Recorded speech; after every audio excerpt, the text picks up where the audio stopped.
Ew.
All right. Hello, everyone. Welcome to GSL podcast number 6. How's everyone's Wednesday evening, or I guess for some of you insomniacs, Thursdays mornings, because I know some of you are watching this at like 4 in the morning. So, unhealthily. How are we? Hmm. Yippee! Cue GSL to speak. Oh, I thought you were talking to chat. I cannot lie to you. I'm having a great night.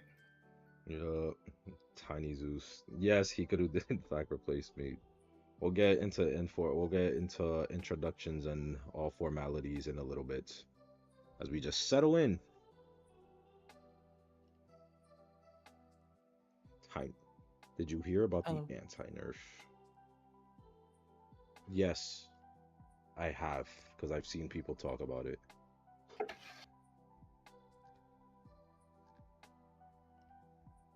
Dun, dun, dun, dun. Hikaru, what are your thoughts on the antiquarian nerf?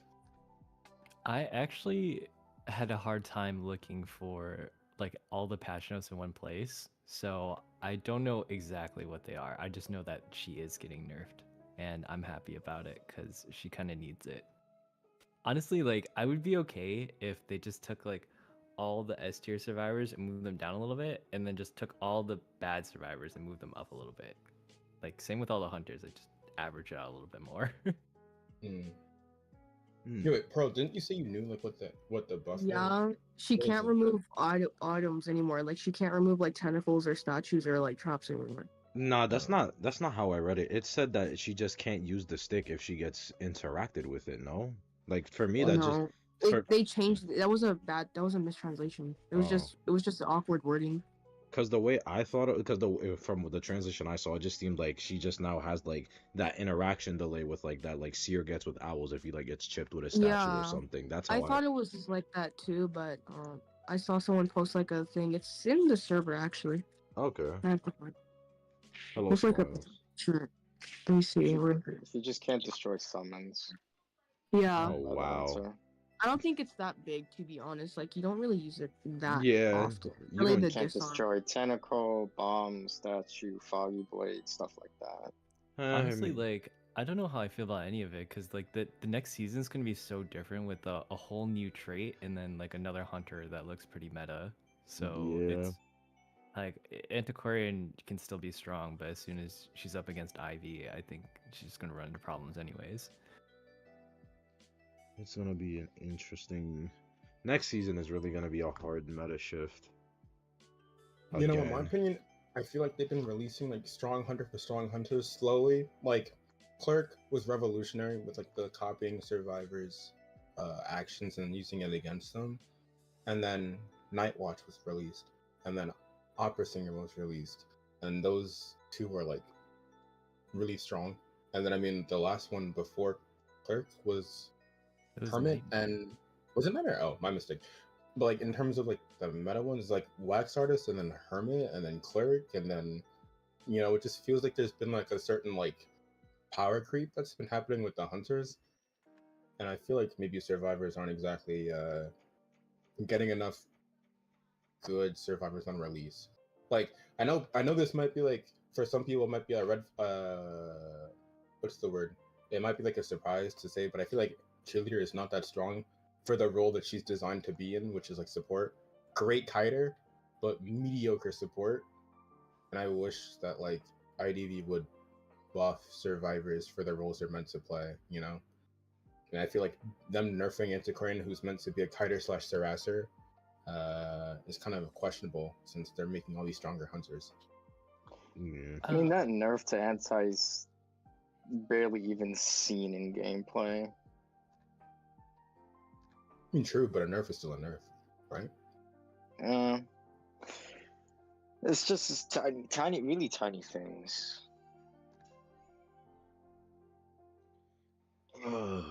I really do. like to see how that plays out because like you guys watch the like Koa and like professional games and stuff, right?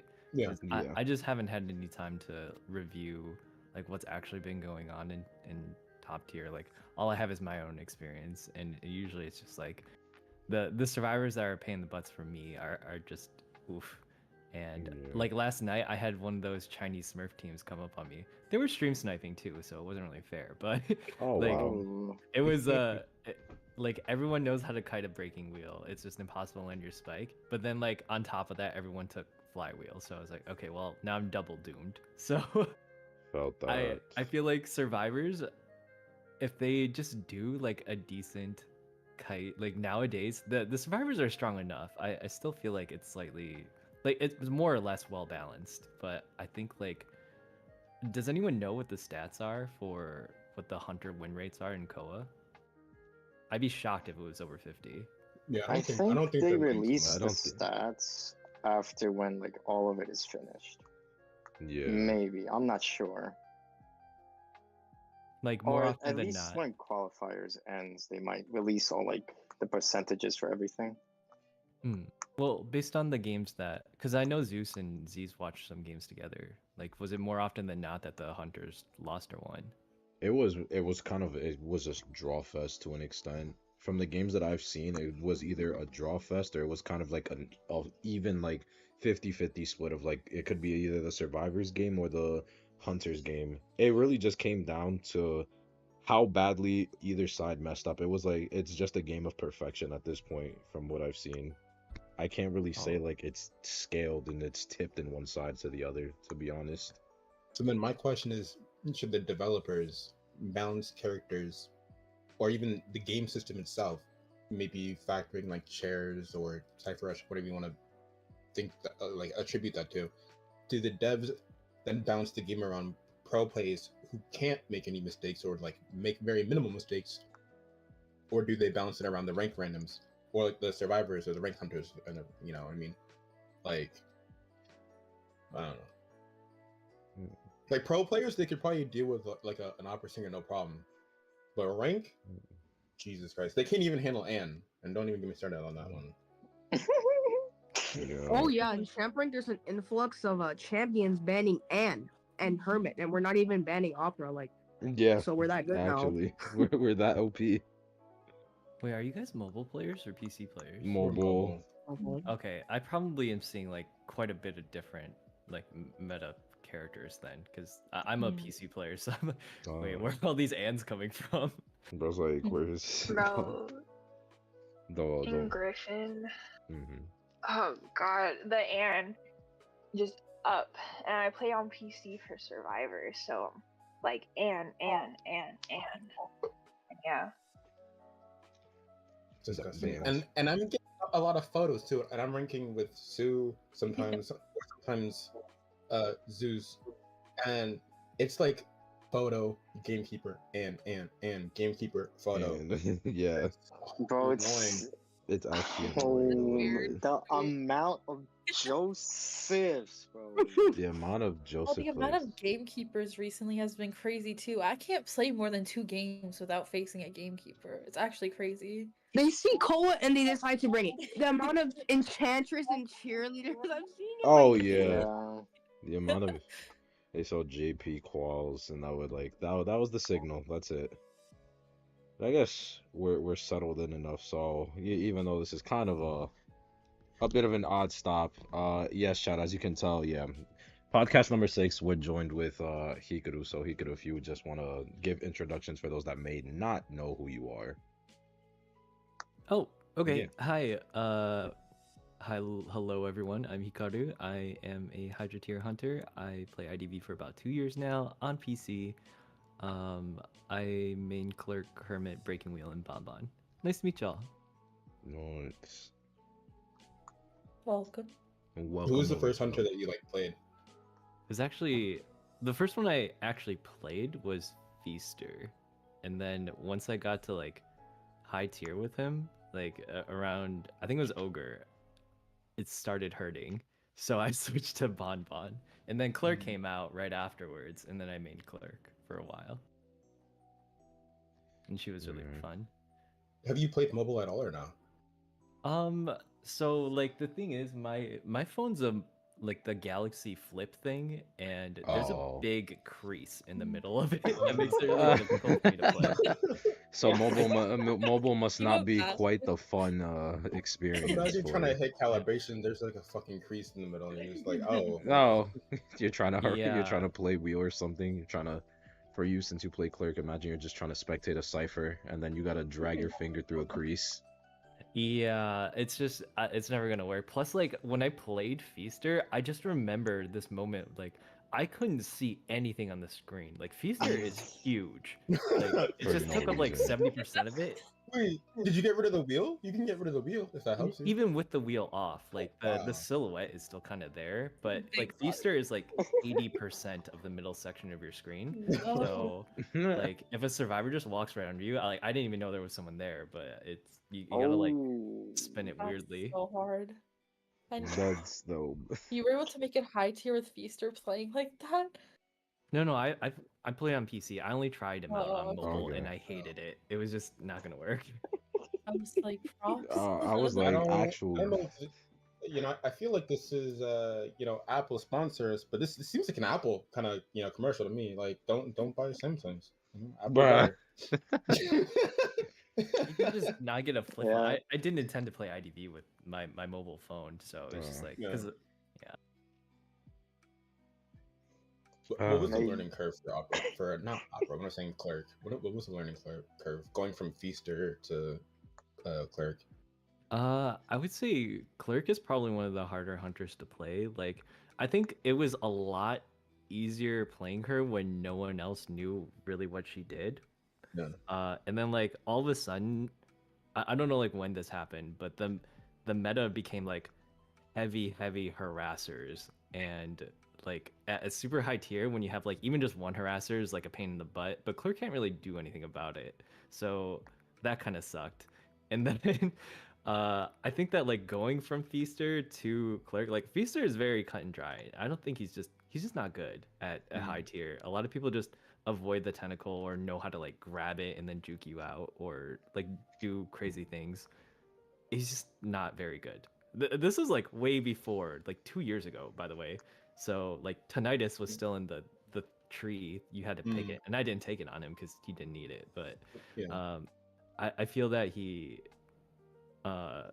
I enjoyed transitioning out of him just because it just it was not going to work at high tiers. Like every wall is like too tall for him in Arms Factory. I don't know, like it just wasn't working. So, in your experience with the pool of hunters you play, this is actually a question from one of our viewers. Their name is Yaoi Pilled. What map do you think is the best, whether for hunter or survivor, or like which one do you think is like balanced? What do you think it's which map do you think is the best in your opinion? Probably Red Church is, in my opinion, the most balanced. I enjoy the bigger maps though. Like, I really like Moonlight, even though it's slightly survivor sided, because it's just well lit. Everything else is just so like I turn everything on the brightest settings, but even then it's like foggy and dark everywhere. Like I hate that. So yeah, that I really enjoy Moonlit, Ever Sleeping, and Red Church. I think those are more or less balanced. But like Arms Factory, and Hospital, I don't think anyone really disagrees that like Hospital is a little bit survivor sided. Sure. Oh, back then, Hospital was crazy. It Still kind of Same. is, yeah. Still is. I just wish they, the one palette they removed in Hospital, just bring it back. Like, I feel like survivors have just been perma nerfed, whether it's maps or character nerfs. Like survivors have just been on the beaten end for like a year and a half or 2 years. They Amen. removed the palette in Arms. They removed the palette in Leo's by the factory. They removed that. They removed the one in Hospital, and yeah, it's just No more. a hard time, man. A hard time having to relearn some of the routes.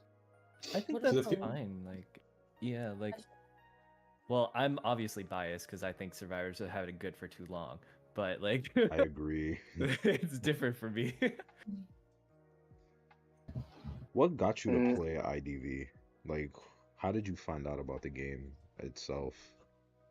Oh, I have a really good friend, Girl DM. Mhm. She streams IDV from time to time, but she's the one who introduced it to me at the time, and I just see. really liked it. It's like the aesthetic, the style, the gameplay, and what really got me into it was when I watched the stage play. I was like, the theatrics of this game are right up my alley, so I really enjoyed it.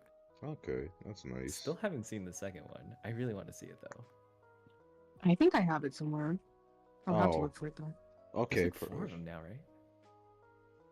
Pro has access to stage plays now. Yeah, like back then, my friend like downloaded everything on a Google Drive. So Everything on a Somehow. Google Drive. That's like Yeah, like $600 though. Like it's very, very we expensive. don't talk about it. Uh-huh, Pearl. We don't talk about it. Uh-huh. I'm So sad we're the gonna stage- so we're gonna talk about it, right, bro? What? The stage play. What about the stage play? I don't know, because for me, I think I can speak for, I think, all of us aside from Pearl, because Pearl actually has interest in some lore to an extent. Most of us, we mainly play the game for, like, comp, and that's about it. The stage play isn't lore. It's not not? made. It's not It's canon. not canon. Oh, okay. Well, there's, my point coming into fruition here.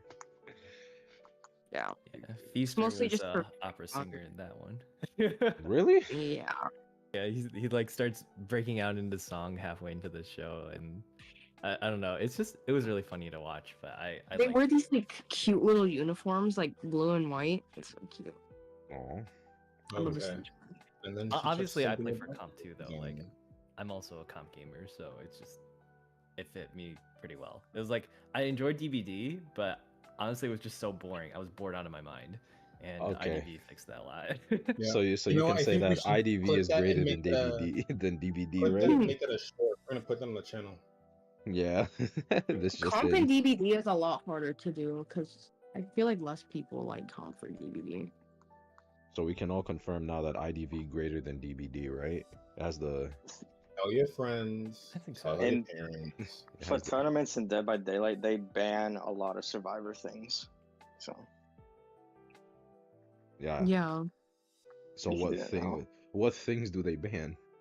a lot of Survivor perks and add-ons and We're things that banning you can bring. persona traits now. Okay. Yeah. Yeah, that's They funny. ban All insta As heals. the They hunter, I ban ban broken windows. What? Yo. Could you imagine that? I swear, watch. Actually, they might make something. They might do something like that, bro. Knowing that he's. No, that'd be too dumb. There's literally only like, I mean, I guess there's 4 final traits, but one of them is a given, obviously. Speaking And of there's 2. you're saying that Nettie's won't this, Nettie's won't that, but apparently with this new hunter, she can see pings. Chat, That's I so funny. I don't Yeah, even know if that's true or not. I don't it even know if is. that's true or not. But She Start finding a team, bro, with she DC. can They're see trying to kill all the things. solo cures. Yeah, I get. apparently this Ivy person is gonna be broken in solo queue because she can see pings apparently. She can Don't see know how pings that and made your it past camera my angle. server, Yeah. but Yeah. okay.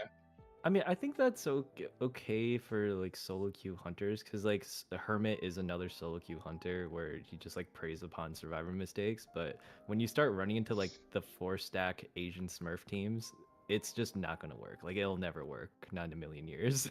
So it's Uh, just Can I shamelessly plug in the Discord server? Yeah, you know, with Ivy coming, you might as well join our server. We got the VCs. You can use the VCs Oh. and to rank. It's in the link in the description of the stream. Shameless plug. Shameless plug. Shameless plug, he says. Bunch of dorks. Hey, why did my sister bully me, chat? Make the apology video. Come on now. Yeah. Yeah. What So do you yeah. mean? Where's the ukulele, bro? Huh? I don't play any instruments, so Bruh. So what is it? She can look at your pings, she can see your camera angle, and then she has no cooldowns, and she just starts with everything from. She pretty much like starts at full presence at the beginning of the game, and then she just only gets better. Like it's like she gets Yeah. That's full so presence dumb. plus. they're definitely changing that. That's like genuinely impossible. Like her bitch ass How are can they? see. No. How are they changing that if they're buffing her youth to slow you down on vaulting animations Yeah, now? they're Because apparently she seemed weak in test server or some nonsense, weak, even though These she literally hunters just don't know how to play her. weak Yeah, in test. right. I don't get that. Like they need to release her like at least an only quick match and see how she works before adjusting her. Because you can't judge it based off like a select few people who have access to test server. honestly, I trust it pretty well. Like they usually do quite a bit of testing before they release a character. Like when they added in those puppeteer nerfs, I think it changed drastically with like the chair duration, the timing around this thing. So I don't really like prejudge ID for anything. I'm just gonna wait for it to come out. Yeah, I'm not. I don't really like want to have too much of a strong opinion because then I'm gonna stress myself out, and then it's gonna be another fool's gold situation. So Oh wait, the Oh, trailer. like That I trailer watched was some of these misleading. survivors.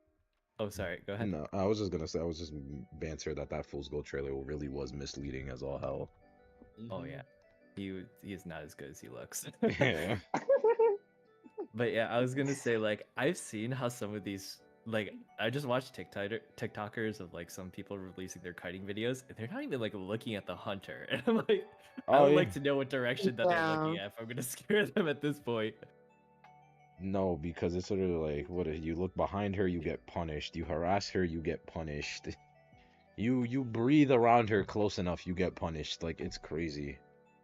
And like the tech that you can already do with her just at the beginning of the match, like it's so insane. She doesn't even need to move to find a target. She just pops out Yith and is like, okay, time to go. So decoder mains, have fun with that. Yeah. finally, people will stop playing prisoner, please. Oh my god. Prisoner's good. I think Prisoner's the goat. I mean, Prisoner's like, fine, but I can't stand you people that bring Tide Turner. I swear to God, I'm gonna find you. If I Tide see Turner another, praise. if I see another prisoner Tide Turner, I'm gonna find you. No, they I bring will. Tide because they're like, oh, I'm gonna hide and then I'm gonna do a rescue. Like, no, you're not, bro. Okay, Literally. you there's the. Oh, sorry. go No, ahead. no, I was just gonna say Yushi. I wouldn't say that her presences are useless. Her first presence decreases the cooldown of her possession, so she can repossess survivors faster. Then her full presence just gives more corrosion when she teleports. So you know, because I saw your comment earlier, you mentioned how like you get the 40 from the Yith, then after that when she teleports, you get corrosion from the tablet from being in the tablet area itself. When she's at full presence, think of that corrosion that you get from the tablet area on top of then getting another additional 40 corrosion, or I'm not 40, 20 corrosion. from when she actually spawns in. Like that's what she does. So pretty much at full presence, she catches you, you start off the kite at 80 corrosion. You're pretty much just at half health from the jump of the kite. Oh, and then the fact that she could what is it, like unhook herself and then scare you in front just to Oh finish it off. yeah, to literally like yeah. There's a lot of things, and then there's her scare ability she can use on herself to cancel out survivor abilities. Like even according to her trailer, like she could do it mid. She can get what is Yeah, it? She can use it mid balloon animation. Like There's yeah. literally zero counter to that. Like I don't know how that made it past test server where they have a character that you can literally do nothing against. I mean, Like- like, I don't know if that's the case because, like, a lot of people say the same thing about Bloody Queen, where she just walks through the walls and harassers can't do anything about her mirror image. So I think she'll run into a lot of the same problems she is. Like, Bloody Queen is also one of those hunters who's just complete at when she starts the game. So I don't know if she'll have, like, yeah, when people say she's weak on test server, I'm like, okay, well, I can maybe see why if they try to, depending on how her stats look. Because like if you want to start off, your first chase is just so important. And if you miss that first thing, because you don't know what direction they're looking at, if they're decoding a cipher most of the time, if you just miss, it's not gonna work. Like you're starting 40 behind. And yeah, we'll just have to see. I'm probably gonna test her a lot 2 weeks after she agree. goes out. Gonna spend a good 2 weeks learning her. Maybe. Yeah, well, it's because you have to. Usually, when they release a hunter with an essence, like you can't just Yeah, straight up buy them. right. You have to. You gotta pull for them, and then you gotta wait a week before you can actually buy them. Then you gotta wait another I week think- before. What, I think what that's if I really pull her dumb. in 2 essences? Well, Mm. Just like how I did for Entos Limited. The counterplay is just to ban her. I'm crying. well, let's have fun not banning Opera Singer and getting our cheeks clapped by a fucking S-Badge Opera. Okay, bro. Oh, Thank you. All right. What? I hate Opera Singer, bro. She's so Mhm. annoying. Mm-hmm. I'm just Um, curious. What rank are you guys, by the way? Like, Abby's general. Titan. Abby's a little try hard and it's Titan. Abby's Been Titan Titan. for like a month now or some shit like that. Yeah. I'm not try hard, bro. Yeah, you are. Abby, Leave don't Abby do- alone. Abby, don't do this on the stream. Bro. Every time you were on your quote unquote off season, you have hit champion or Titan. Yeah, because it's easy, bro. Like, I don't know why people think it's I'll- easy. 400 Oh. matches is easy? Oh, it's Oh, 400? Oh, it's Hey, Four- chat, just so you know, Abby basically just indirectly shot on you because she said getting it's easy. So if you can't It's- climb, you if just you can't are bad. climb, That's it's what Abby's you. saying. That's what Abby's saying. So basically, that's Abby for you. It's easy, you know. So I didn't know. if you're You put struggling, words in my skill mouth. bro. issue, skill Uh-huh. issue, you know. No. Why are you Every- so Uh, mean? Every single one of us, though, or except for Pro, have been minimum champion. I think I'm the only one on the Bruh. team that hasn't hit Titan yet because I'm just lazy. And I Well, say that Pro I'm gonna hasn't. hit Titan, and then I just don't because I get Okay, but you could realistically hit Titan this season if you wanted, bro. I'll hit you You're, up next you're season. basically So that would require me to wake up for morning rank, then do midday rank, then do night Ain't rank, nobody trying to then do all morning Yeah. rank again. You can just do all of them. Yeah, I was only gonna do the afternoon, evening ones. Like that would require winning, and with randoms and only duo Q and champion, oh boy. Just play your forward. You're amazing forward. Like the no. We're gonna ban Anne. It's gonna be cooked apparently. We're gonna ban Anne and We're gonna ban Hermit. Anne. You know. We No. love the Zeus man. Yeah, I'm glad you Zeus guys and like the Hermit. mini. I'm glad you guys like the mini Zeus icon. I've seen Ripper bans. What? Whoa. Bro, Yeah, this that's midday, crazy. me and Zeus got this one duo who banned Hermit and Anne on like hospital. Yeah, they banned Hermit, and the thing is that they play mechanic and prisoner too. No. Yeah. The thing though is that the mechanic and like they themselves, they're not actually like the worst players ever. That's the thing. Like they actually aren't the worst. It's just their bans that make me want to pull my hair out because I'm like, if we were to face an opera and then you die in 10 seconds, then what? Then you're gonna pin you're on your own and blame us. Exactly. Because you can't kite, and no one can kite in opera. Exactly. All right. Well, Well, okay, let me rephrase. You can kite an opera, but you have to tailor your build knowing you're gonna get an opera singer. However, that same build that you'd bring in, a lawyer, a gardener, a whatever, an FL maybe, I don't know, take your pick. Those same characters get fucked by literally almost every other hunter. So it's like you either plan for the opera singer and bank on getting an opera singer, even though there's no guarantee, or you coin flip and see what happens. Yup. I just don't understand why randoms want to take that risk. You say you can't kite opera singer or naiad or whatever bullshit like Joseph, because I've seen Joseph bans too. Oh, But then you're gonna go against the quote unquote best hunter in the game because that makes sense and that's logical. Yeah. Actually, that brings me up now. Hikaru, when you play in a Hydra rank for PC, what do the survivors ban? Because I know you mentioned there are different metas from what we've stated. Oh, like 90% of the time it's a wax artist and opera singer usually. Wow. So PC has it figured out. PC PC Yeah, has I was it watching figured your out. games the other day when you were doing Alicorn rank, and Uh-huh. then I was watching the hunters, and I was like, "Wait, are these ogre or dragon hunters? Because they do not seem like ogre or dragon hunters on And PC." then you would see the giant shiny gold badge with the dragon and Hydra icon and be like, oh. I swear I don't think I've ever said that's an S badge more except for this season. I swear to God, I've never said that more except for this season. It feels yeah. It way feels too bad. easy. I'm gonna Right? Twice this session we get an S badge and they're playing like they're in bug rank. Bug bug rank? We're in. We got Peeper Night Watches chasing batters for 4 ciphers. Like, Oh wow. Where did all your drip go, bro? I'm just a little guy on Sue's head. Like so you admit you're little. my Let's go. PNG is little. this seems like a 5'8" kind of answer. I don't know. Oh my god. That's crazy. The truth was revealed this time. Let's go. Bruh. You know what? I walked into that. Zeus, you're so coquette. You know that. Oh my god. Why you- Oh my god. Please no. Why did you crop out your little shoes? What do you mean? You did crop They're out the shoes. gone. Did I actually? Yeah, when you lay down, Yeah. they're gone. Oh wow. Let me just There we go. Double Yeah. D. Okay. Yeah, it's We need fixed a now. coquette mini Zeus? No way. Bro, Put a come. bow on him. Oh. Yeah, let's put a little Whoa. bow in I there. could Dude, get do on it. that. Right now? Anyways,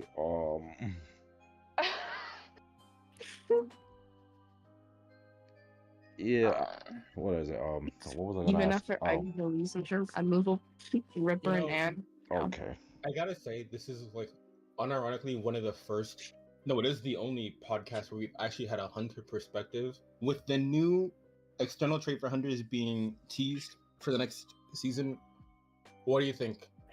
I'm interested for your opinions on that one. Do you think it's gonna be like usable, good, S tier kind of trait? What do you think? Do you think it might replace Blink or TP in some cases, or no? Yeah, I think it's. Wait, isn't Zeus the PT? It's hunter? in game. What? Yo, I gotta wait. Let me go take a walk. Actually, it's here already. What, the test server? Yeah. No, they're saying the it's traits on- here. Yeah, the That main. just hasn't Yeah, played. that was this maintenance. Yeah. Huh? All the Huh? all the buffs and patch notes and whatnot that were like leaked like a week ago or something, like that was all of them Oh, for this journalist buff is in there. Journalist buff! journalist Let's buff, go! all of that. Yeah, we didn't Shut know up, that's what this nerd! maintenance Oh my God. was.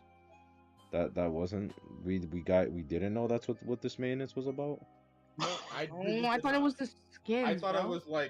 it was next season. Swear to God, I did. That's Yeah, what me I thought too. too. I was not paying attention. So now we're gonna have to figure out against this wormhole bullshit and this. It's not gonna be allowed in rank until It's- probably the start of next season. So Yeah. So Hikaru, if you don't mind, if everyone doesn't mind taking a step back, what are your thoughts on the trait? And I guess other stuff now.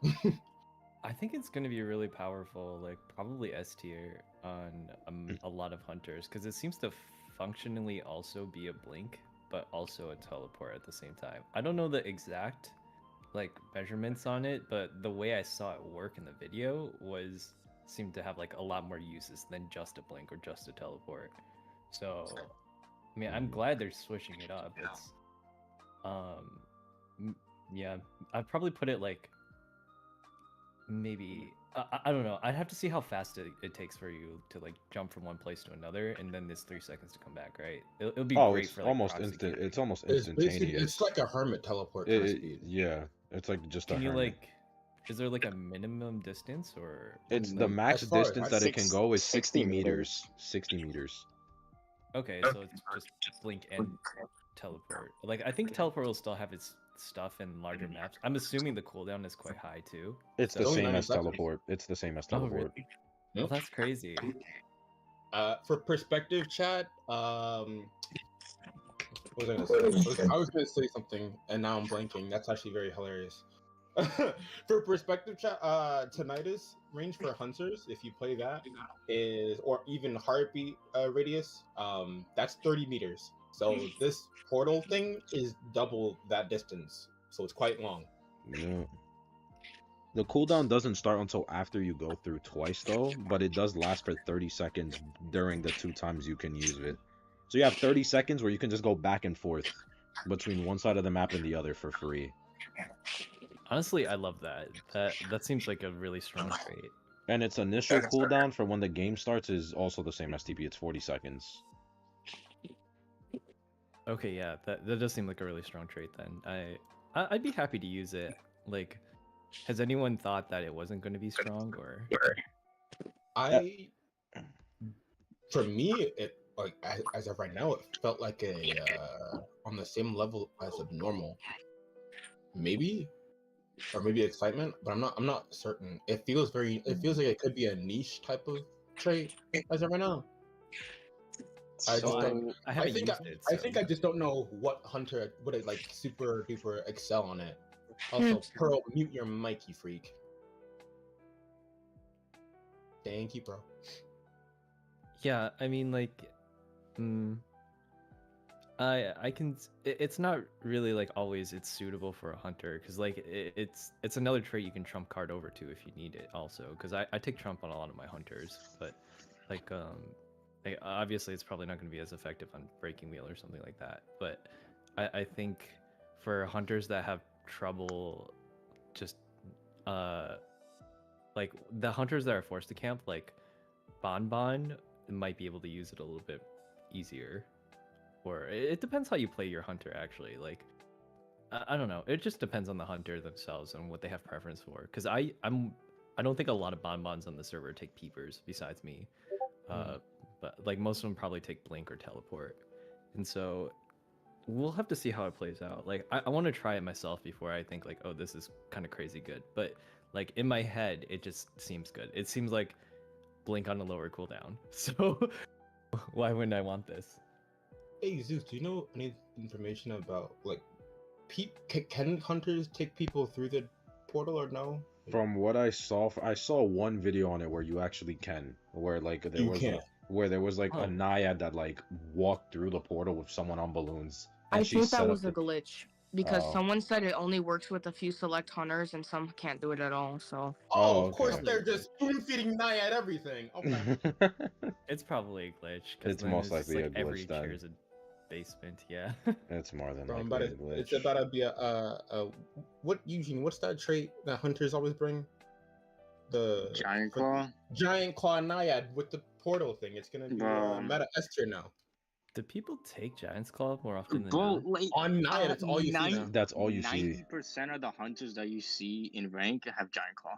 Yeah, actually, it's so annoying. The amount of times I've like been on all yellows when it comes to struggling, and then I'm like still getting chaired, or they drag me from like, I think it happened one specific match. I got dragged from the like right at the entrance of small boat, like all the way towards shack basement, and it's like I was at the window area, like where the 2 walls are that are on the right side. I was in there, and she dragged me from like that far end of like small boat, pretty much where the dungeon spawn was, all the way to shack basement. That's just annoying, bro. Giant Claw on every hunter that you face in rank. Thada said they got dragged all the way from the reception window at Red Church all the way to basement, bro. That's so crazy because I don't think Yo. I don't take Giant's Claw on anyone. Like I just feel like it's okay. Like most of the times there's just a chair for you, but if you really want the chair positioning, then it works out, I guess. No, they always go for basement. Everybody pushes for basement, but I just it's wish that, ridiculous. I just wish that for Naiad, here's how I would nerf Naiad. For basement specifically, her water lasts 10 to 15 seconds as opposed to 20. I think it's balanced because I think it's stupid. And I'm sorry, Naiad mains, but I'm saying it. I think it's stupid that y'all just bring 3 little dots in your persona trait and then you just bank on basement to win your games. That is not skillful gameplay. In my opinion, at least. You just 100. broke Skillet's heart. Yeah, you just actually. Skillet, I'm so sorry. No, actually, Skillet's the exception because she doesn't rely on basement. She's actually a good Naiad. She doesn't need by basement to win. That nerf. I think she's fine how she is. If you're dying where you're gonna get basement, that's your fault. It's giant claw meta. No, Bro, I like high tier survivors don't kite around basement. Like if they're even like decoding starting at basement and they see the hunter coming, they'll transition immediately. Like if you go down in basement, it's like they were going down in basement anyways. You don't need Giant's Claw. Yeah, if you're bringing Giant Claw to basement a survivor, you're building a whole like direction of your persona web into that, which is like making your chase probably weaker or your camp. So it's like they have to give something up, which is pretty balanced in my opinion. Like, I think so too. Yeah, I'm looking at the tree because I had to like, wait, do I even have it on any of my characters? And I don't because it's next to, you have to go like down a certain path that's kind of sucky. Yeah. I don't know. I think Naiad's one of the more balanced hunters in the game. I like her how she is now. I think so too. There's a hunter by the name of No Skill Naiad main who streams frequently on TikTok, and I think they classify her as pretty much a draw hunter too, because like even like her meta is so weird because some people are taking insolence on her now, some people are taking controller on her. She has a lot of versatility, but she's so weak to transitioning, and I don't think she needs to be changed at all. Like if anything, the buff doesn't even really help her a lot. Type the 3 seconds is like, it's all right. Yeah. I mean, I also classified Knight as a draw hunter myself. I just think that it's kind of dumb that like for her. Now, granted, I understand your point. Like with people dying near basement, okay, fine, you're gonna go in, but like the fact that she can just, in some cases, some Naiads bring Giant Claw, and then they just get basement, and then they just win because it's usually people sell or it's a double down, and then ciphers are slower as a result. I think that's kind of a cheap way to win, but a win is a win, I guess. A win is a win. A win is a win, but it's If anything, like Dream Witch is way more terrifying to deal with a basement compared to Naiad. Like that's just my opinion, though. Oh, I agree. Oh. Because at least I can pressure ciphers. Naiad has to kind of sit there and just wait and pray. Yeah, you have to take quenching if you want Giant's Claw, and quenching is terrible. And Giant's Claw is like a very small percentage. I'm looking at it right now. It's 25, or struggle speed is only by 5% per thing that you take, and it's like not that much. It might buy you like half a second. Base struggle takes 20 seconds. So 5% of 20 seconds is, what is that? Like a second? Yeah, that's a second. So it just takes an extra 3 seconds to struggle. Ideally. Oh, what if they haven't maxed it out then? What is it, like half of a minute to struggle?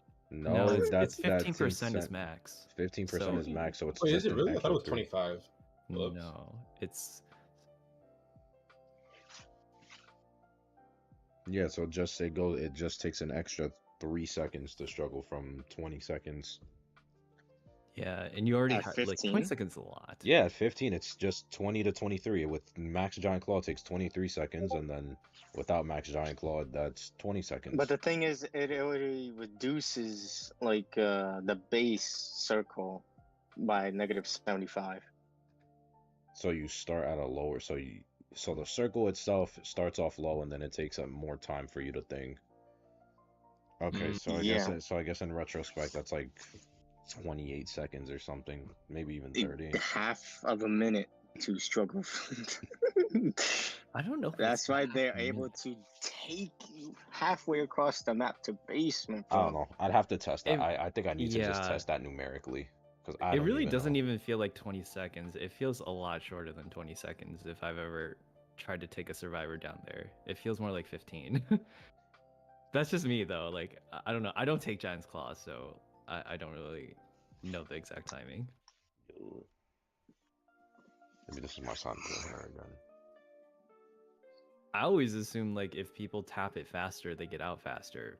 But I No. thought that too. I used to be on my old iPad with 3 fingers on each hand, Out here just like just like whacking my screen, bro. shattering my screen, I bro. used to think that too. It doesn't do Man. anything though. As soon as I Yeah. got ballooning, bro, I call my friends over case to 4-stack at the lunch table, and I'm like, yo, get on my iPad, bro. I'll work on Hey. the stuff you work on. We used to do that shit all the time. Meanwhile, it's just scripted at the end of the day. Oh, that's hilarious. I thought I Man, would have to speed blitz it. that was very nostalgic. What the heck? I know. Took us down memory lane. Ow. Have you? I just googled it. It says Uh. it's about 16 seconds for struggle, or not 20. 16 seconds to struggle. Yeah, it's definitely not 20. I feel like it's not 20 because I've had survivors definitely struggle out before that. And so it would be like less added time than that. It would be like maybe 2 seconds on top of it. I may be like, this is kind of like a random thing, but like, I don't know if I'm alone in this, but there are times when I'm struggling, and the yellow circle will be, I'll say roughly 80 or 85% full, and they'll just randomly snap me out of the balloon. I'm like, what?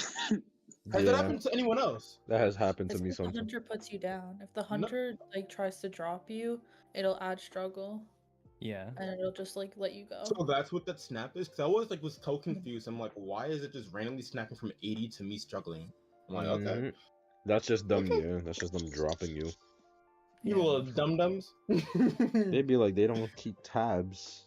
They're just like, okay, I can drop, and then boom, you struggle out, and they're like, oh, what the hell? Right, Mhm. because we can't see it. Like hunter Yeah. mains can't see the struggle speed. But Yeah. like even Cowboy, when if he hooks people now, like it'll add struggle speed. Ow. Oh wait. I guess just to shift gears a little, are any of us excited for NA COA qualifiers? Oh yeah. Yay. Thank you, bro. Thank you. Thank you, bro. What? Not particularly.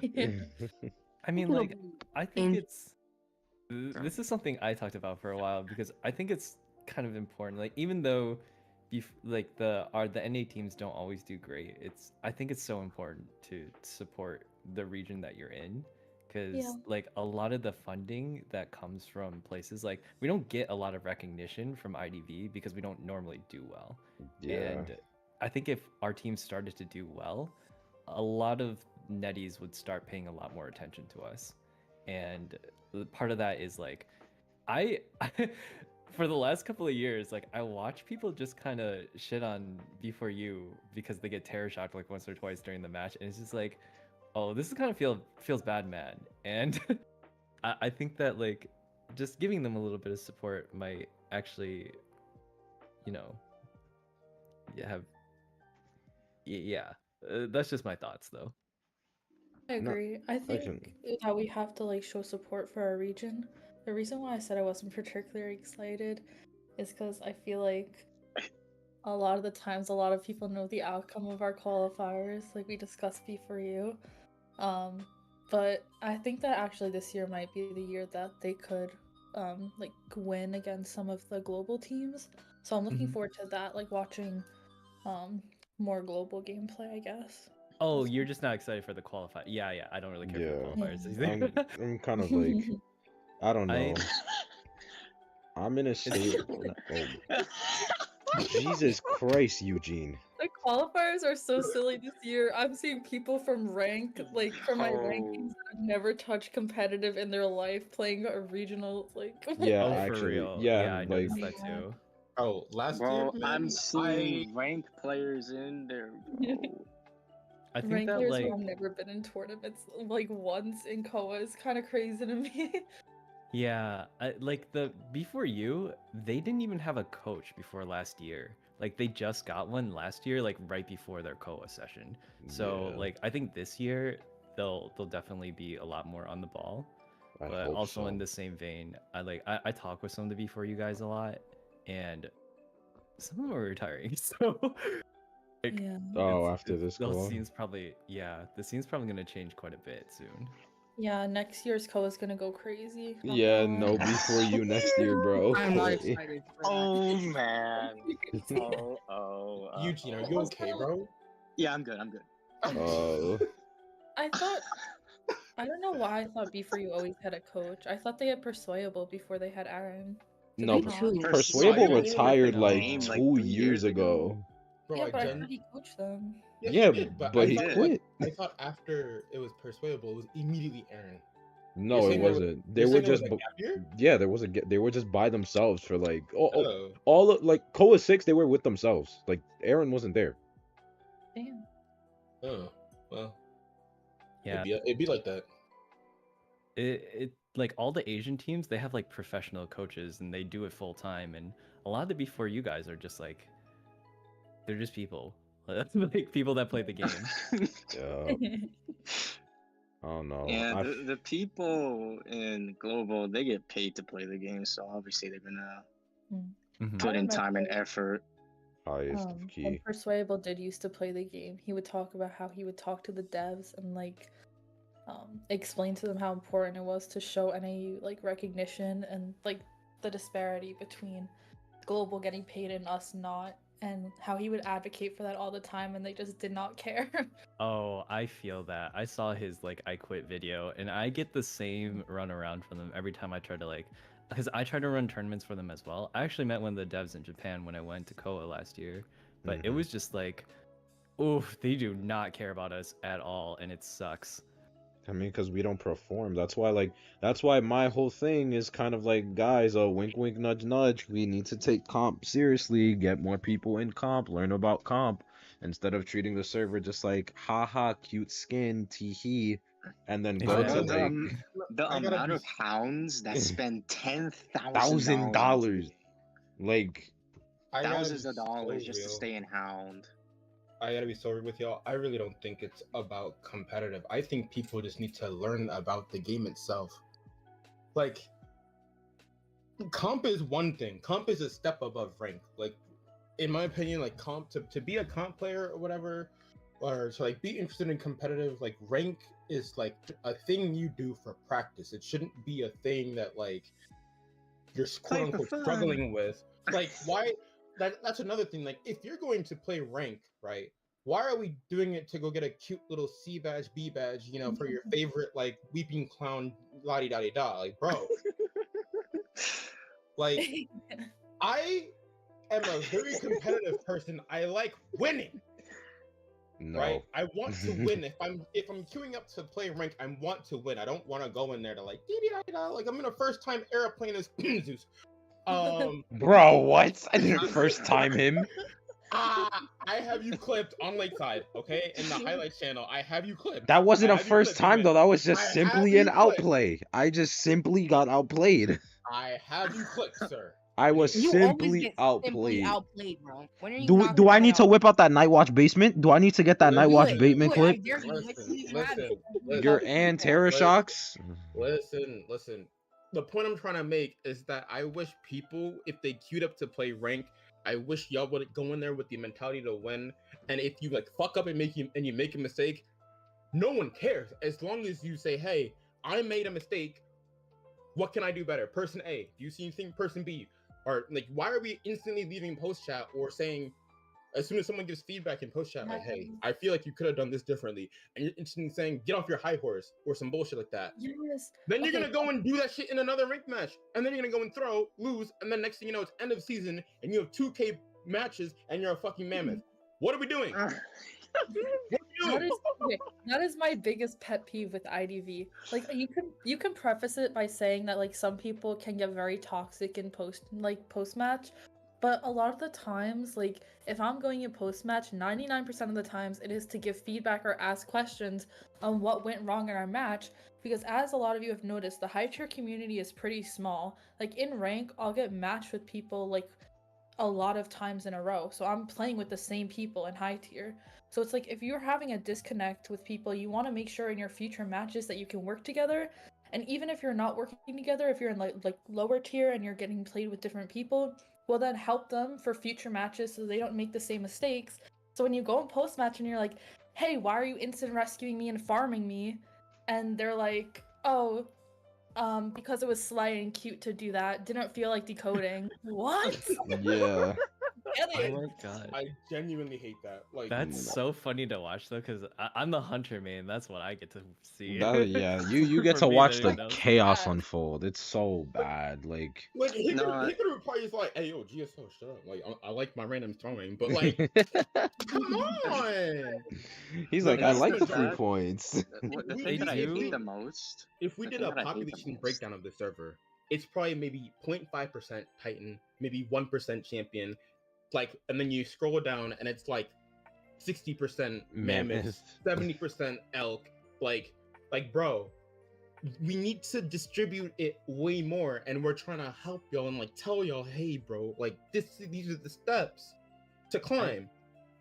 I You know? honestly feel like anyone could hit Titan tier if they just played enough. Like, the first time I climbed as Survivor was like maybe a half a year after I started the game. I was able to get champion. I didn't even play every session, but it was just like kind of easy. It is easy. It Oh, it is. is. It really is. So I feel like a lot of it is just like some people have to play more. It depends what you play it for, right? Like for me, I don't really have to care about getting Hydra every single season. I'm more of an entertainer nowadays than anything else. So like even if I get Hydra, like I'm not signing up to play in Koa or anything. Like who am I doing that for, right? The extra 200 crystals doesn't really mean a lot to me. And so like I just play for fun. And I think a lot of people have that same mentality. Like they're not they're not sweating so hard for nothing, you know. Like there are people who are competitive, like want to win all the time and stuff like that. But then there's like when you actually start to get into like a tournament mindset, like then what kind of thing, you know. And so I understand what people do it for, but I feel that a lot of survivors just don't take it seriously one way or the other. The majority. I don't Yeah, know. But they I- don't gotta- have to. There's Like, it's a different way of thinking though, because I guarantee you, and like CN, JP, Korean servers, what have you, if you were to do that shit in even their if rank, even if they were just a rank survivor, they still give it 200%. I got randoms that are following hunters around because someone said something in post match, last match, you know, hashtag Zeus. Not him, but like it happened to him. It happened to him. Like Zeus is trying to give feedback to his randoms, and they're like, "Oh, it was like Zeus is trying to say it was a miscommunication. Pearl's an idiot. Don't mind us." Then they get them in the next match, start following around, let the hunter hit them. It's a Percy. GG, oh, boom, that they embalmer Oh, match. that. Yeah, that embalmer Like- match. Oh my. Like I don't understand why this server is the way it is. Like it's really a joke sometimes. You say like 2 words in post chat, or if someone Honestly. even so much as remembers your name from like 3 months ago, "Oh, I don't like that person. They stole my Norton." Like next Yeah. thing you know, they're throwing your match for no fucking Like, reason. This is actually like a big thing of why I think our server also doesn't get as much recognition as other servers. It's because our server doesn't show respect to like the player community or to the devs or like Say this for anyone, because you'll go on Instagram or anywhere that the devs are posting announcements and they'll be like, hey guys, here's like the changes that we're making for like season 31 or whatever. And then everyone in the comments is like, okay, don't care. When am I getting my new Postman skin? Okay, next. Like, don't care. Like, just want this. Exactly. When am I getting a doctor skin? Don't care. When It's is the like, next like trial card or something? Like when's the next event coming I out? Like get people play the game for different reasons, and there are reasons to have fun. Of course, it's a game at the end of the day. Like, at the end of the day, yeah, we are all playing this to have fun, whether it is in a competitive or a casual sense. But like Malcolm said, there's also times when it's like you're in rank and you have people that you got matched with before something happened in post match, and then you just get them again and they throw on purpose. Like there was I'm okay. I'm uh, looking at one of the most recent posts by Identity 5, which send it, is hold on, the send it, Color the Abyss. send it to me, send it to me so we can just look through the One of the comments to comments see. says, "Don't care, make Kevin's skin Listen to him. darker." The boy said show it to him. I Just agree. send him the Yeah, link. I'm copying the link. Another thing about like the Instagram It's in comment or like podcast. Alright. Twitter or wherever Identity V posts, like something I notice a lot, and see, I've made comments, but not publicly, right? But like if you're guilty of this and you do this publicly, you should probably not do that, because a lot of the times I see like a new skin. So for example, let's look at the Ivy like splash art with like, you know, I think like Airplanist and whoever the other guy was. A lot of people in the comments are, yeah, in Walmart, they're like, it's like not disrespectful, but it kind of is in a way. Like I see people like dropping the most like vulgar and foul comments towards the characters, and even in like our global chat, a lot of people just are writing inappropriate fanfics about characters, talking about like mpreg and stuff, and That's crazy. it's just like it's just weird. Like if Honestly, a developer like, ever comes to our server and opens the chat, sees that, they're leaving. You're not Yeah, getting GG. shit. mhm. Like it's over. And then people's are like posting this on Instagram. I'm pretty sure they will look at the comments. So like next time someone's like, "Oh yeah, no blank on the counter, blah blah blah." Like you need to stop talking. And then that comment has like 300 likes and more. Like I it's just crazy to me, because like I know a majority of the fan base, like Kyle DTM said right there, a lot of the fan base is minors and children, and they're out here talking about like painters paintbrush doing some foul things with another character, and it's disgusting. Oh, it's the miners doing it half the time too. So it's just like, what is going on sometimes? I think that like half the times it's the high tier community isn't exactly like free of guilt for this either, because like I don't know what the exact percentage is, but a lot of them are like Chinese Smurfs and they have the worst attitudes. I feel like a lot of the times this happens in a lot of other games too, like League and Apex, where people from other servers will come to NA because they know they can get away with it, or they don't care about like their accounts here. They'll just do and say the most vulgar things, throw games and stuff, and then like if they get banned, so what? It's not their main account, and it's Yeah, really and really it's like a obnoxious. Smurf and whatnot.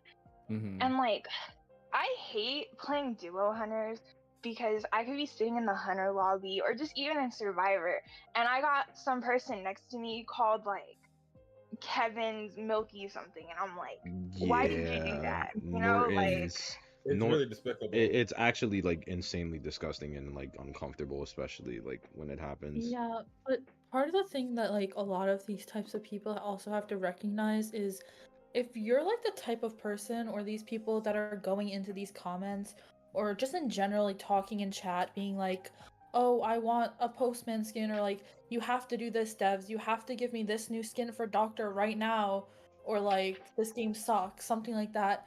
The devs are going to look at that and be like, our fan base sucks. Like this Why is do we try? disrespectful. I'm not giving Postman a skin. Like if you guys are flat out disrespectful and making demands of them, they're not gonna want to do it.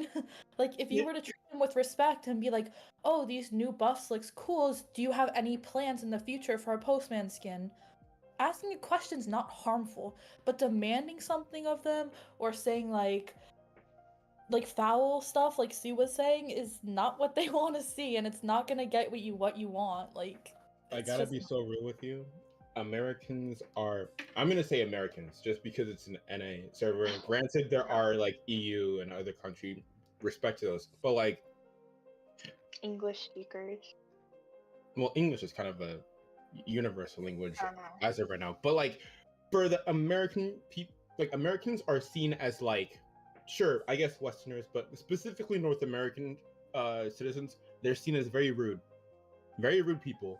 So already base form, you're coming in with a bad rep. So when you go and type and demand things, it just sours the mood, like immediately. You gotta be like way more respectful, just to like why would you want to be like, oh, well, you're one of those Americans? Like that's just no, that's just such a sour taste, you know. No one likes that. I mean, you could just like people want to be talking about whatever ships and whatever that and whatever and this and hey, you go do your little stuff on the side, but like, can we not talk about the game itself? Mhm. You know, And like what part is of it? this, Let's talk about the state of the game. Like what happened to that? yeah, and to add to that, I think like part of it is just being more respectful to each other. Like just going on that topic, I've had actually so many hunter friends that I tried to introduce to this game quit the game because of like survivors that are just straight up being jerks. Like a lot of the gate waiters, the spam emoters, like I had arguments with people on stream about this, and like it doesn't feel good for hunter mains, especially new hunters who like don't know exactly what they're doing yet to get spam emoted at the door. And like I actually have had 3 or 4 friends just straight up quit the game because of that. And like it's not healthy for a community to be toxic to each other. I just think that like yeah, along with the survivor problems, like these there are also hunter problems too, but I don't know. There's not a lot of things we can do to just straight up fix these things. Like I try to do it some ways in my community, like when they try to, if I catch like anyone being toxic in my community, I usually just straight up ban those people. Or if I catch it anywhere, I just ban it, because like a lot of people will straight up say like, I didn't know it was you. Like I won't be disrespectful to you, but they'll be disrespectful to my So, friends. So yeah, it's like universally, you gotta just respect everyone, and people don't know that, and it's like a majority of the high tier community then also hates each other like a lot, and for the littlest shit too. Just because somebody did this that one ranked match, so now you have like a bloodborne vendetta, like as if like we're in the 8th century or something, and we're out here fighting for the next day of survival or something. Like it's so idiotic how like I gotta be. egotistical. I might be alone on this one, but if you're gonna have beef, I'd rather it be about the game. It is still wrong, but like, having like, personal beef. But I'd rather if you were to have beef, I'd rather it be like over the game. Like this person did a shitty pop and they got us all killed and we lost the match. Damn, now I don't like them. Okay, I'd rather have that than people are arguing English 1, 2, 3 over ships. Oh, prisoner can't do with this with hermit because in my head canon is bro. It's just ruining the game. That It's also, ruining the it does severity of the also game. bring If you're gonna toxicity. have beef with people, at least do it over the game. All right, now granted, like, all right, let it be done after a week, but like people be holding on to this shit for like 6 months, like whatever. Nah, for real. It's like I found 4 comments, or like 3 comments from the IG post that Eugene sent over so graciously. Thank you, Eugene. So let me just real quick, let me swap the scene real quick. I might have to zoom it in just a tad. So yeah, let me just do that real quick. oh, I'm gonna run to the bathroom really quick. I'll be right back. Sure. Okay, okay, that's Oh cool. my your time. god, this slogan. You might need to change your chat boxes on stream, Zeus. Yeah, Make Kevin's skin darker, ugly.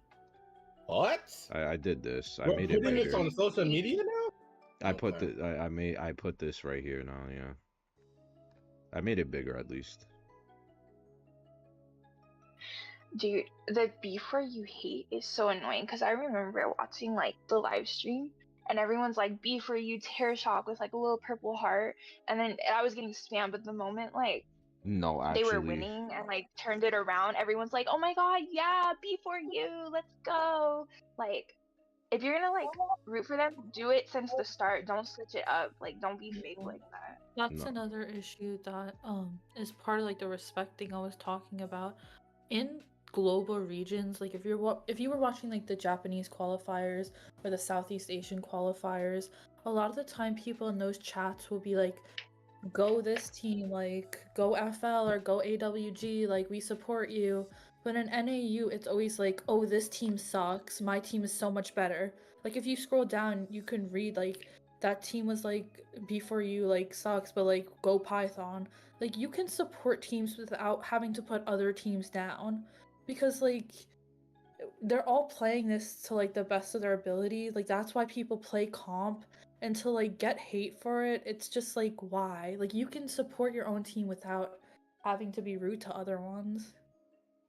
No, actually, it's like these are the things that I don't understand. Like I'm not reading all that. Like make Kevin's skin darker. I hate B4U. It's like why? Like you could just be like, cool, I'm excited, or like, yeah, I can't wait to see the teams compete. But instead, you get fuckers like these typing this shit, and then it's like, oh, then the devs see this and they're like, why do we bother if they don't care? Like it's no wonder that they don't. And it's like it's funny because unironically, I made a video about this literally like 2 years ago with these exact same points, and it's like it's crazy that It was nothing. we need to do better video. Yeah. Exactly. Like I made a video 2 years ago, chat. I've been like that's how long I've been doing this, bro. I've been doing this shit for 2 years trying to like change the way people think for no reason. It's like motherfuckers just don't care, but then they wonder why we get treated like shit. Since you're there, scroll through the Instagram post to the team called Goodnight Call, whatever, and see what This they have is to the say. team that Oh, Frab like put in the chat, like they're gonna bro. win or something. I think I read that part, but like you guys wonder why a lot of stuff is exclusive. This is why, cause like why do they want to like give us good stuff, you know? And like Why? the person Kiara's Pookie, who's like makes Kevin's skin darker, that genuinely could have been like an honest like request. They could have wrote it nicer, like, hey, is there a way you could ever make this character's skin darker to be more like appropriate? They didn't have to like caps lock it and insult them with ugly. On top of that comment, Merlu3, she ain't gotta like comment, I ain't reading all that. Like, move on with your life. Like, why do you spend your time typing that? Just like scroll, Yeah. If you don't have unfollow. the time to Don't read all even that, like don't it. spend your time commenting. No, Like, it's like also V, just to quickly touch on your point, I understand, but understand, and I made this point again, which people really hated me for like a good month. Like there is a time and a place. Doing it in a comment section for when this is supposed to be the big magnum opus of like one of the biggest events of the year is not the time to complain about how characters should look, or their skin is looking weird, or there's a glitch and a bug with like a character's interaction or emo. Like it's not the time and a place. It just isn't. There is a time and a place, just like there's a time and a place for you to eat, a time and a place for you to do something, a time and a place for you to be quiet and learn, like when you're in a classroom or something. There is a time and a place for everything. This is not the time and a place And a for these lot. things. Like, And and it's like, so what is it? Good Wait, GNC. hold Oh, on. yeah. Sue, what were we gonna say? I was just gonna say that, and a lot of it has to do with your tone. And I know you can't really like see tone on a comment, but just looking at like that Kevin comment for like the skin color, that's definitely could have been written in a different tone, and I think it could have been better written in Yeah. a nicer way. They could have managed to do it in a better way at least.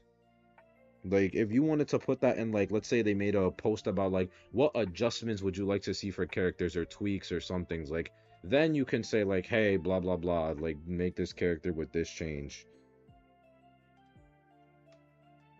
So it's like they could actually they I don't know, bro. It's like NAU picks the weirdest times when they want to like start just randomly saying shit for no reason. It annoys me. Wait, so why are we looking at GNC's thing exactly? Like there was you said this one. I think it was the Q&A, right? Or well, Their that's comments are like jokes. That Like yeah, that's the interview. That's their interview yeah. questions that they this answered this back. is supposed to be the interview that everyone sees worldwide. CN, Japan, Korea, the whatever Mm. teams. Everyone is seeing this. This is like when before you and OM went and did the in-person interview when they flew over to Japan. And If you you scroll, know, even that team for the in-person interview, they also were given shit for how they answered some questions. So now imagine when they're reading this, like What is this, your you know, what is your I'm goal for playing in sure- the biggest stage up for for the frames? did Asia I think teams it's joke around? I probably don't the know. global team, to be honest. Another Wait. team before this. They apparently They were called like I don't know. I think they had like F in their name. I think it might have been FF. Like they were literally called like for the frame, like a global team in qualifiers last year. I think. It might have been like Southeast Asia or something like that. But I think a lot of GNC's answers are just copying that team. I don't know. high key. But I'm yeah, curious either about way, I it's just gonna wish play. there was I just wish there was like A time and a place. not even not I mean yes time and place, but like I just wish there was a different way of thinking. There's the seriousness that you could there were two options. You could choose to joke around, which that was a choice, or you could choose to like try to put your best impression forward. How do you evaluate your team? We have a couple of issues, but I think we've done a lot of practicing, and I think we're ready for this year's co-op. Succinct, professional. It shows everyone that you're ready and you mean business. But they wanted to go and make jokes, so hey, there you go. And I mean, I mean, it just shows. I mean, I think we're like beating it around in a circle, but like I think it just goes to show that like NA, like I guarantee. I mean, while there may have been some CN teams that joked Joke around or around and whatever, whatnot. it just seems that there's like this like different way of thinking of. I'm not even like serious. Serious? Mhm. I'm just here for jokes. Like I kind of want wasting to touch people's in. time is what it is. in my Yeah, opinion. I want to touch in on the jokes aspect because I want to say this. It's also like literally think about it. Like the easiest analogy I can put it on is like you're failing a class. It's like versus someone who is not failing a class. The person who is not failing a class can afford to like make jokes and do ha-has and do all this extra Mm, bullshittery because they've already done what they have to do. They've already made mm, it. Like that's it. If failing the class, you cannot afford to take any chance at all until you have reached the same or at least a similar level to the person who is not failing. And that's what my idea is. That's why it's like when I look at the NA Q&A, I'm like, okay, other teams may have been joking, but also other teams have already done this before. They've already left their mark. NA has left their mark as a shit stain in competitive, like mhm. consistently. We do not like we don't really have any right to like try and be funny when we're already the biggest joke just because we suck competitively. Do you think Additionally, that like? Oh, sorry. Go ahead. um, I was gonna say there's also a stark difference between our server and the global servers between helping one another. Because in global servers, when you hear about like competitive play, you're constantly hearing about teams like, again, this is different because they are like paid and they do this professionally. But you hear about teams like scrimming each other and offering each other help and like ranking together. Like they're always in communication and they're friendly and whatever. And sure, there's some like leeway with that in NAU, but for a majority of the time, where like all the competitive teams are like almost pinned against each other on this server. Like when you ask for scrims with like other people, they're like very apprehensive about it, and like everything's so secretive. And I get it, like it is a competitive scene, but at the same time, it's like, aren't we supposed to be helping each other improve together? Also, like this is what other like servers are doing, and that's how they're getting further ahead. But none of Spit. us seem willing to work with one another, and we're all so closed off to it, which is another big problem I think we have. Do you What think that like? what were you gonna say? Oh, sorry. Oh, I was just saying what were you gonna say, so carry on. Oh, I was just gonna ask, like, do you think, like, as content creators, we're able to, like, I know we've complained about it a lot, but like maybe we can talk about some potential solutions to the issues. Like, for me, I was thinking about hosting tournaments throughout the year and like just like banning that type of behavior, and it seems to do like a little bit of stuff. Like it seems to have a small effect, but I feel like a lot of the really popular like TikTokers, they get a lot of like positive feedback for negative behavior, and I feel like that Yes, that I is like kind of a poop I stain. completely agree. Like, I don't know what it is about IDV TikTok, but like, whenever I look through it, it's like people literally like are straight like it's just straight death threats or something on on IDV TikTok, and they're just like tee hee cutesy wootsy. Like they'll put some like random like trash song on or something, like some like brain rot song in the background with like a message of like, this person just threw my match. I just told them to KYS, you know, tee hee tee hee. I'm just being quirky, and it's I like, think, what? Like, yeah, I think that I also want to piggyback on that because I meant to mention it earlier, but like in terms of the whole respect thing, that Sue brought up, like, and Abby, like when like it's always the low tiers too. You don't really see it happening in high tier too much, but like, all right, be respectful in the chat, please. Don't be calling anyone creatures or anything. But like, it's usually low tiers like hounds or like elks or mammoths that are like kind of this flop hunter today. Like you are both in the same low tier. Like you are both learning stuff. Like you're both at different. You might be at different learning like levels or whatever. But there's really no room to like go badmouth someone who's like in a low tier and might not be familiar with a hunter, and then you're like, I'm gonna go put this on social media because I want everyone to laugh at them with me. That's kind of crazy, you know. Yeah, Uh, there's been times where it's like I've made a mistake in the game and then I'll see it end up on like TikTok or in a server and people are like pinging me. They're like, Abby, is this you? Like, why is everyone like commenting on like what you did bad? And it's like, yeah, even high tiers are allowed to make mistakes sometimes. And like a lot of us will own up to it. Like, yes, I'm not like a perfect player. There have been times where I've made bad plays or mistakes in rank. And I think that like there has to be some leeway. But the difference is the people who listen to that constructive criticism and can own up to their mistakes versus the people who flat out deny it or even like yell at you or be disrespectful to you if they get any sort of like constructive criticism or something like that. It's just like I don't get it. I don't I understand it. it's in ter- it um, really like helps a lot to like curate your community one way or the other, because like I don't censor people's names when they do it, but I've never had a problem like in general with people being negative. Like I don't think I've actually had to ban anyone. The most annoying thing that comes by my stream is like, oh, this is like a DVD knockoff, and those get pretty annoying. But I feel Yeah. like that's whatever. Like I never had an issue with toxic survivors, but it's because I kicked them all out before they can cause a problem. But I don't want them to like fester somewhere else on the internet. You know, it's it's. I feel like content creators do have a little bit of push and pull here, and you know that perp guy is hosting that tournament. I was sick that day. Like it Oh didn't look like damn. I was sick, but damn, it did not feel good that day. Nah. So, Pearl and I competed in that. We ended up losing, but it was still fun.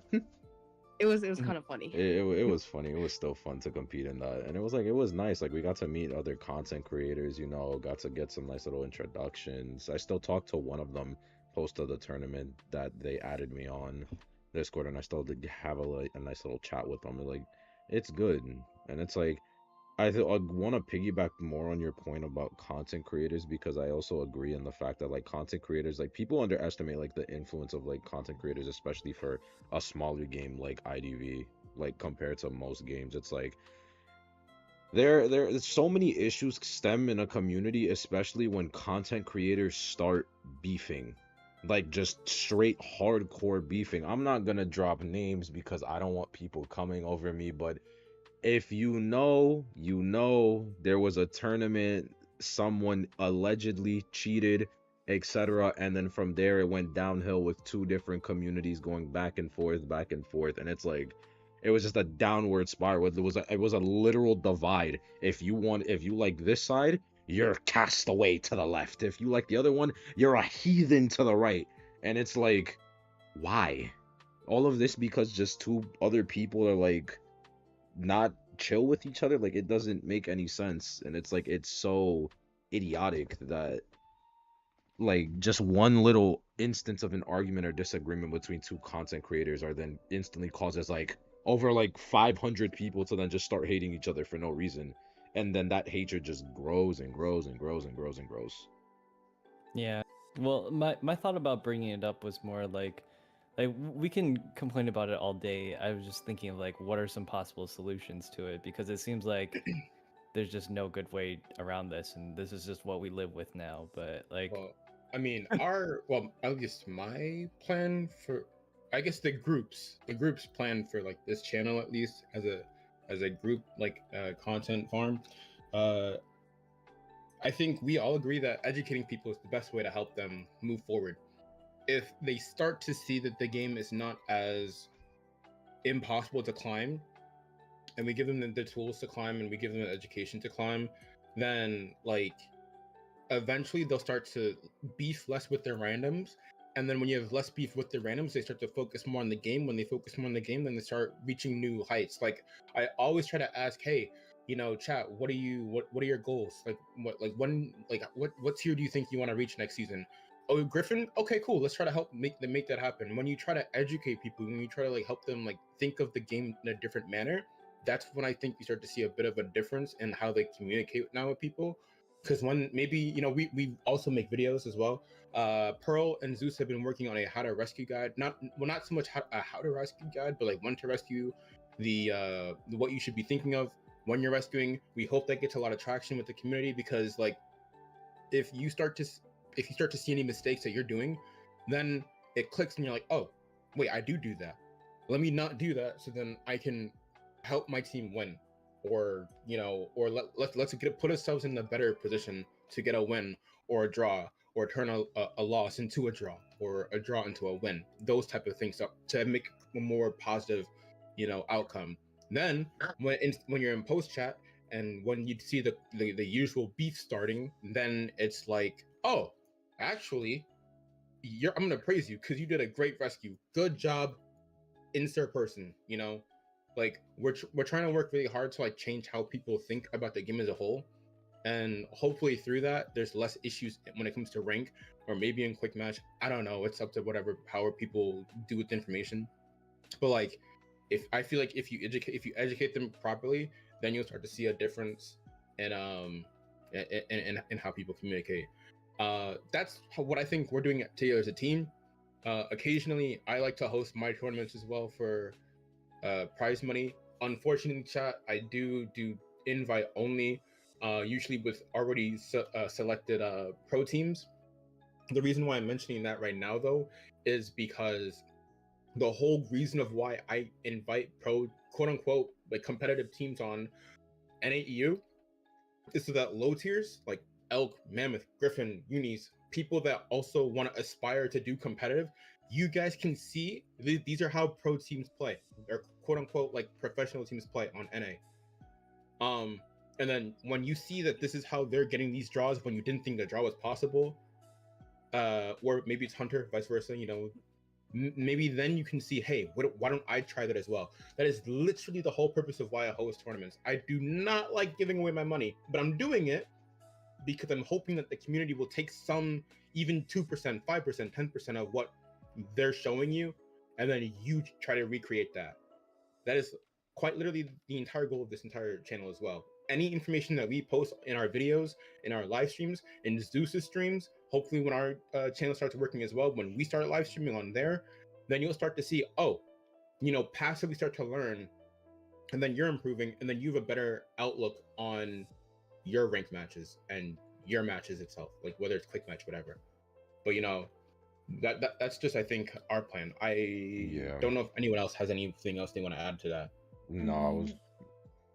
I was gonna say, just adding on to what you were saying, I agree that like education's probably the way to go with it because, besides just our channel and like having these streams, there's other resources like our Discord server that people were talking about in chat, and I'm sure in other people's chats, like on a regular Zoo stream, or I'm sure in Hikaru streams, people sometimes ask questions, and I'm sure a lot of content creators, like I know Psyche too, like we all love to answer questions and like actually inform people about the game, because at the end of the day, if we're able to teach you guys stuff and like provide that education and it helps you guys play better, well then the server's improving, you guys are happier, we're happier, the randoms in your games are happier.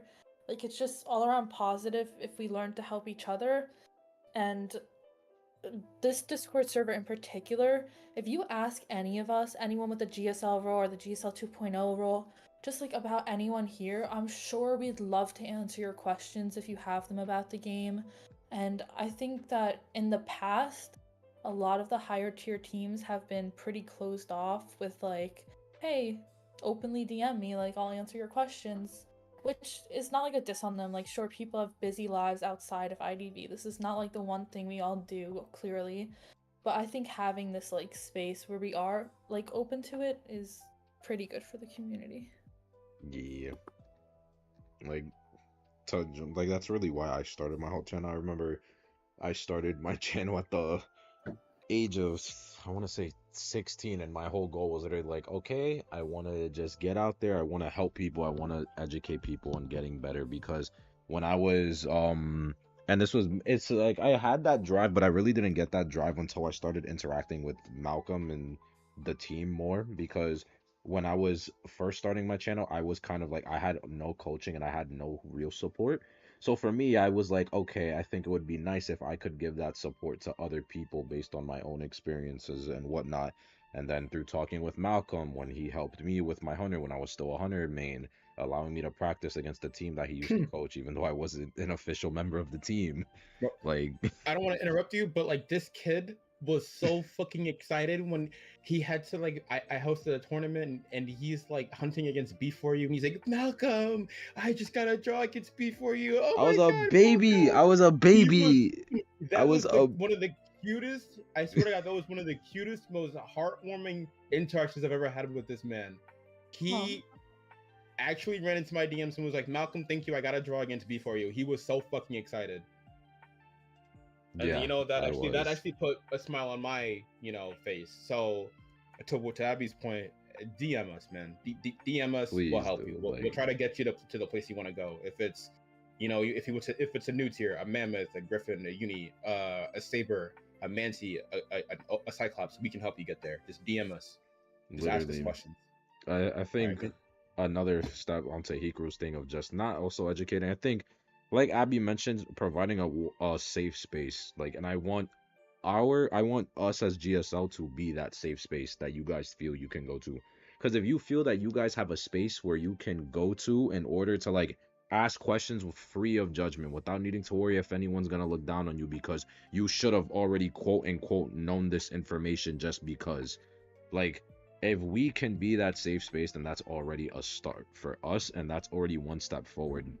And I know that Hikaru, as he mentioned earlier, where he like bans any kind of toxicity because he doesn't allow that shit in his like community, like that right there, another safe space where you can just go out there, ask a question if you need an answer, etc., and get a positive reaction, not anything like, what's the word I'm looking for?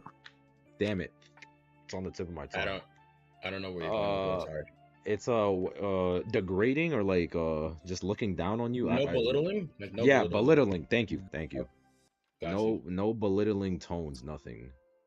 I think that's great. Like it's such a shame that there's not really a lot of resources out there for IDV stuff. Like the I never heard of GSL until you guys invited me to the server, and it's like Well, I'm offended. I'm kidding. I'm kidding. I mean like it's not like I don't really go on the IDV Discord either. Like I don't know, like I beefed with the NGP guys for a little bit. I didn't really like beef with them. I was just kind of I hit them with that "I'm disappointed in you guys" kind of speech. No, I agreed with them. I asked a question with the mod, and I got banned immediately. I didn't even get a warning. I just got banned. I said, What? "Oh, come on!" Like, What did bro. you ask them? I did. Well, all I said was, "Hey, where's a mod?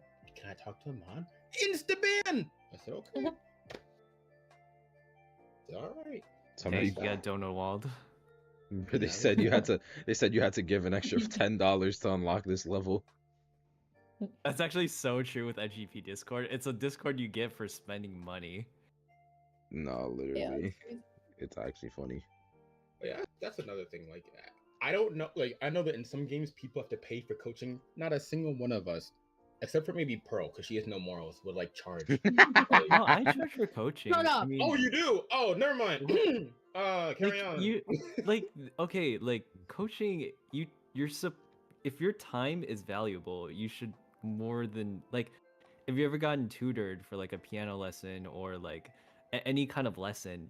Coaching actually helps a lot, and Mhm. like my time is valuable to me. Like I'm a content creator full time. That's time that I could spend like making a video or working on some other project. And like if you want like a proper coaching session where like you get your videos reviewed, you sit down, like work with them with their keybinds and see what they're doing wrong, like that takes a lot of time and effort, and you can't do that for like I have like what 1,000 people in my Discord right now. It's not gonna work if I do it for every single person, right? Like I can't just do it for $5 or whatever. So it's I feel like there's someone else brought this up to me before. I don't think there's anything wrong with charging with coaching. Like it's a service that you provide, and without it, like you're more than welcome to ask for tips and stuff. But if you want like proper coaching, that's a job, and I think people should be. You can ask for payment on that. I can agree. I Yeah, can I don't agree with disagree. that. I can agree with that as well. I think just I think for me just personally, I kind of I don't know, cause I'm gonna like I agree with you with like I think my time is valuable, but then I'm also like damn. Zeus, you owe me $200 and For what? back payments for me working with you, bro. I'm getting Oh my taxed goodness. now. I'm getting Give me my money, man. I'm Give me getting my money. taxed. No, bro. I gotta Bro, my tax that. my Make it I 500, already bro. submitted my taxes for this year, bro. Like you're gonna have to wait until next year. Now, Make it, you huh? think if you charged every team you coached LVH, Malcolm, money, can you OMT. imagine how much money you'd get? Wait, what about me then? I'd also get money. Hold on. Zeus. Okay, bro. Come on. Honestly, like you should, if you're coaching for a team, like I'm pretty sure B4U's coach gets paid to coach them, like because they sit down, analyze your. It's like a lot of work. It's a lot of effort, Yeah. and so I don't think it should be discounted. Yeah. Zeus, we're gonna have to have a conversation later. Oh my god, bro. If you want to do it for volunteer work, like you're more than welcome to. I just don't think like you shouldn't like, discount the people's work and stuff. Like this is my opinion. No, I know. I just That's feel valid. I agree. no. It's a valid opinion. Just people. Some of the people like if you were to tell them that, they'd just call you stuck up or something. Like I could imagine the responses already. You think you're better than us? That we have to pay you? It's a mobile game. Like I mean, then don't get the coaching. Like exactly. it's Like optional. Honestly, yeah. no, literally. Like actually, but the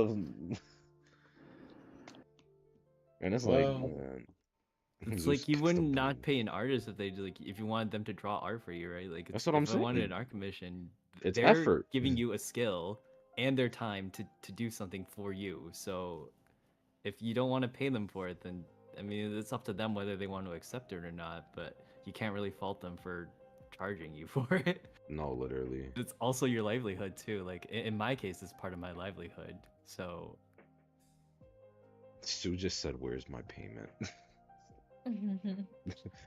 Sue, I got a whole buy I'll you take food. double for that art. Wink, wink. Oh, yeah. not your ass, Zeus. She Hey, that's definitely, coming out of your- she that's definitely coming out got of my your ass at funds, that. bro. That's coming out Yeah, of your yeah, funds. yeah. No, I I'm think just kidding. I'm just kidding. And Eugene was on some. Sue, make one for the entire team with what money? With what money? With Sue spent an No, hour, I got 2 you, hours. bro. I got you. Art is free. I will draw for you for free. No, because I actually No. feel bad, bro. I actually Yeah. like Yeah. feel bad. Like it's like no, like I've had people like okay, like fan arts okay, like I can allow, but like there are some things like I've had interactions with people where they're like draw like full on like emotes and shit or whatnot because they just had the time and wanted to show appreciation, and I'm like, let me like pay you back in some way, like please, because then Yeah. I just feel like I'm using you to a little bit, like I don't No, know. like that was a problem in the VTuber community for a while. Like I firmly believe everyone should be paid for their work. If it's fan art, it's fan art. Like that's Yeah. perfectly fine. But like the difference is like you shouldn't go out requesting other people for free stuff. No, actually, like it's like right now, like I had some emotes in the server. Like this is the like bullshit ass tangent. Emotes in server, somebody originally said that they were on it. They were like all doing it just for free, and I'm like, no, I'm giving you money. Like you're taking time to like make this for me. I don't under the guise of like quote unquote fan. Like no, I'm giving you money for this thing. Like you're taking a lot of time to make this for me. Like please let me reimburse you. Like Okay, but be careful with that too, because there's a lot of AI bots out there that are like, I'm gonna make not this for free just so you can pay me a little bit for it. Because not I've had that happen to me before. Like oh. shit, I just got scammed. Oh no. I've had some of them like tell me that they'll send me progress reports. Like I commissioned an artist recently for new like stickers for the server, and literally they like I was just like oh I like they were just like oh I'll send you progress reports at that so like you can see like the outlines and then the sketches and whatnot so you know like it's legit, and I'm like dubs, like I like that.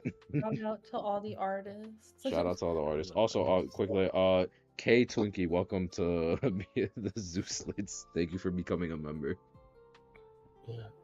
Shameless plug again. GSL actually has an art channel. If you wanna All right, put bro. your art in, I'm just saying we also got VCs in there. I don't know. Yeah. Join the VCs if you GSL wanna. Discord, guys. We have a lot of good information in there. Like we have maps, we have spawns, etc. Also, it may have come to our attention that there aren't enough VCs, or the server itself might not be friendly or welcoming. You know, like maybe some people are like afraid to like use a VC or like communicate with friends. Here are some of the plans that are happening for for the server. There will be more VCs, more 4-mans, more 2-man VCs. We're still on debate on whether or not we need another general in case the original general VC is filled with too many people and it gets overwhelming for some. That's still in discussion. For the next thing, we also will be making another channel for rank. uh Again, the GSL server is all about trying to improve, trying to help everyone improve. It's like the village that helps everyone improve. So we'll be making a rank channel where we'll be making pings for all the way from B to Titan, because hunters don't need teammates. And then it changed into this.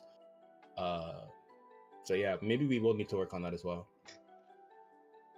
But yeah, I just want to. For The screen kind of glitched. No, I know. The OBS kind of like I don't know what happened with OBS. Like everything just shut down for like a good like Okay. 10 seconds. So Where just very quickly, I just want to reiterate that like all the pings for like all the way from B to Titan, or well B to Titan will be coming soon, so that y'all can ping someone, and then whatever tier you select, you'll get pinged for that, and then if you want to team up and you're like, hey, I want to team up with you, let's rank together, then you can rank and then use our VCs if you so choose. But at that point, it's between you and the person or the team that you're quote unquote joining with. If you guys want to use VC, but that's going to be happening in the future. So if you guys want a VC, or if you want to just like listen, y'all will have to work that out. But the whole point of our server is to get everyone in a place where it feels good to rank or want to rank. The only thing I'll say on that is that the GSL server has very few rules, I'd say, but one of our only rules is not to bring drama into our server. So if you are gonna have rank teams, if something goes wrong, please keep it in your DMs. We don't deal with drama in our server. If you do end up causing like a commotion or drama in our server, we can mute you or time you out, and we're probably gonna kindly give you a warning at first to, hey, please keep this separated. So yeah, but also I got a DM this morning from someone on this topic saying, "Hey, like, I'm looking for a rank team. What's the best way? Like, what do you suggest I do to find like a duo?" And I was like, "Well, you're in the GSL server, so you can ask someone in there. Or honestly, when I was a solo ranker, um, when I like first started the game, I was just playing until I started recognizing people. And once I recognized people, I was like, hey, this player's pretty good. And then I added them as a friend, and then we became a duo, and through them, I was introduced to more people. And like, once you meet more people in the community, you'll start getting more friends and like a bigger community so you can rank with Yeah. more people, which is part of the reason why GSL server exists again, so you can meet more people like that. Also, I know again, like we said, like IDV is not the only thing that we do with our lives like every day. So if you want to just even just make friends that don't have to do with IDV, a lot of the times we're in VCs, whether it's streaming anime, streaming rank, streaming a different game. Like I know Malcolm streams League a lot. So All right, bro. saying, it's like you can meet people on the server and it doesn't have to be 100% about IDV. Like you can make friends there. And I mean, if you are in the server, it's likely that you already have a common interest of IDV that you guys could play together. So I'm just saying. I feel so bamboozled right now. I just got. I mean, I shit. was a drive-by, man. If you guys wanna play League jump scare Tekken, for real, bro. if you guys wanna play Tekken with me, shoot me a DM. I need Yeah, Tekken partners. you could listen to Zeus say, "How does that not grab? How did I not break the grab?" Hey, I said play with me, not watch me play. If you wanna watch me play Tekken, then like sure. Like I did it in my personal server before, where like I just said, yo, I'm streaming Tekken in here. Like if y'all wanna join, join. But like, if you play Tekken, hit me up. Like, In the GSL server, we have 4 game channels right now. The most popular ones right now are Genshin and Honkai. League and Wild Rift are kind of inactive, but if you guys are like finding a new game or like interest like of a game, we could definitely add another channel and you guys could like go mingle in there. Yeah. You know what's weird? Do you guys have like DVD players or? I My feel parents like we do. do. I play DVD. Wait, Oh gosh, your what did I just- parents do. That's wait so a minute. No, crazy. I tweaked. That was I a thought you said huge. DVD. I heard DVD. I'm like, my parents have a DVD. That's kind of random, but yeah, Oh. DVD. Sure. I heard Yeah, well, my DND. mom and dad, they be going I'm like, crazy well, in how Dead did we by get to Daylight, bro. DVDs? I heard Oh. DN. I heard DND. I heard It wasn't DND. until I processed it like for a minute later when I'm like, oh, he meant the game, not the DVD What's player. Yeah, that? but my mom be looping that kill around for a couple of gems, bro. Oh no, my auto captioner does that to me all the time. Maybe it's my Asian accent. I don't know. Bruh. Where's My Little Pony Magic Princess channel? Hey, Sue, get on that. V needs that Dude, channel. V needs that channel. My DM can be that channel. Like, on God, I love My Little Pony. No way. I'm a reverse 1999. You I've guys heard already. about this game. What is I this also- game? I've heard about this so much. What is It's this? like a gotcha game that you fight. It's like Arknights, I think. Oh, never mind. It I is can't do not gotcha. like Arknights. It Listen, is not. listen. Chat already knows what games I play. They already know what I'm about. My wallet Reverse. can't handle more gotcha. Reverse 1999 is it's a gotcha game. Oh with, really, Eugene? It's a story. gotcha Yeah. game. Yeah, It's a gotcha little game. off topic, but if anyone plays Love in Deep Space, please let me Okay.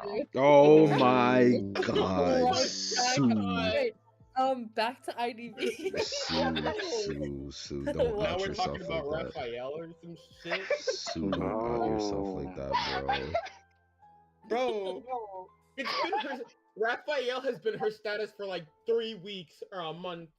Bro, some ever bullshit. since she found that I changed game, it. it's the only you did? game that she Okay. plays, bro. I'll put it back. Anyone who likes Pokemon, also, you can shoot me a DM, please. I need more Pokemon. If anybody likes FPS games, that's me. That's all me. Wow. Towards IDV, are there any questions that chat chat? Are there any IDV questions that you feel like we haven't answered? We literally we have a hunter main in our stream in that I our haven't heard any presence hunter right now. questions. Like Any any that's it. hunters that have questions that want to like learn how to climb or like having interest in learning a hunter. Like Isn't you know, Zeus peak tier hunter too? yeah, but he doesn't count. He's I mean, boosted. bro, what? Oh. XP That's so tier, bro. crazy. Like I just Bo got shut down. You mean?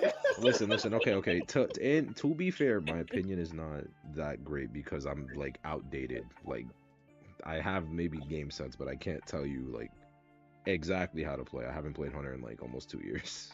Like high tier. Celeste said geisha tips. Hikaru, any geisha tips here or whatever?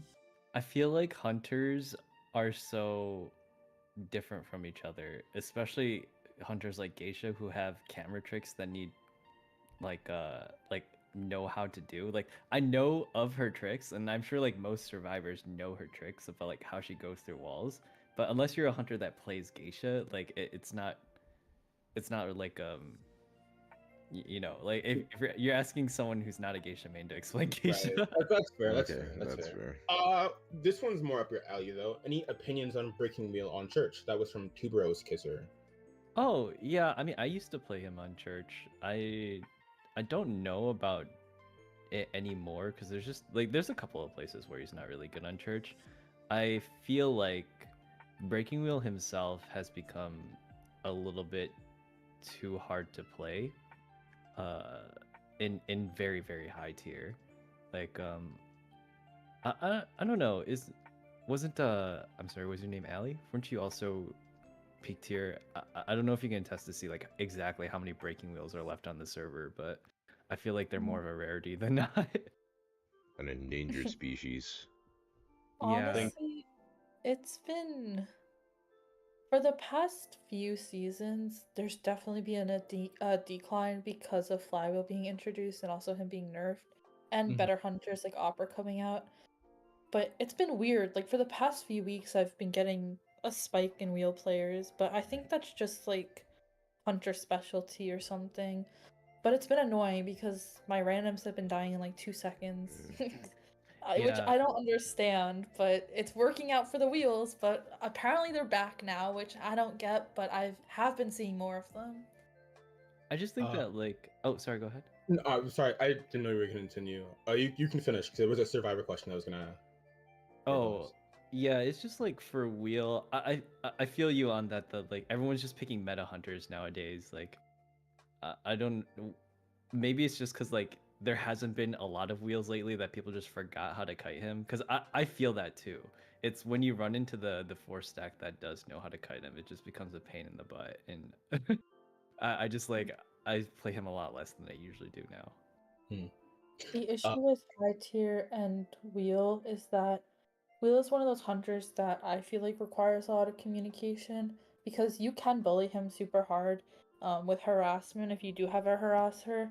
But I feel like that does require the communication. And also, if you get to late game against a wheel, a lot of times they'll do the slugging strategy, and then you have to figure out like who's used self heal, what are the ciphers at, like figure out like cipher layout so you don't like lock yourself in or 3 cipher yourself, and also like try to keep the ciphers like the last ciphers for endgame in safer areas where there's like more windows.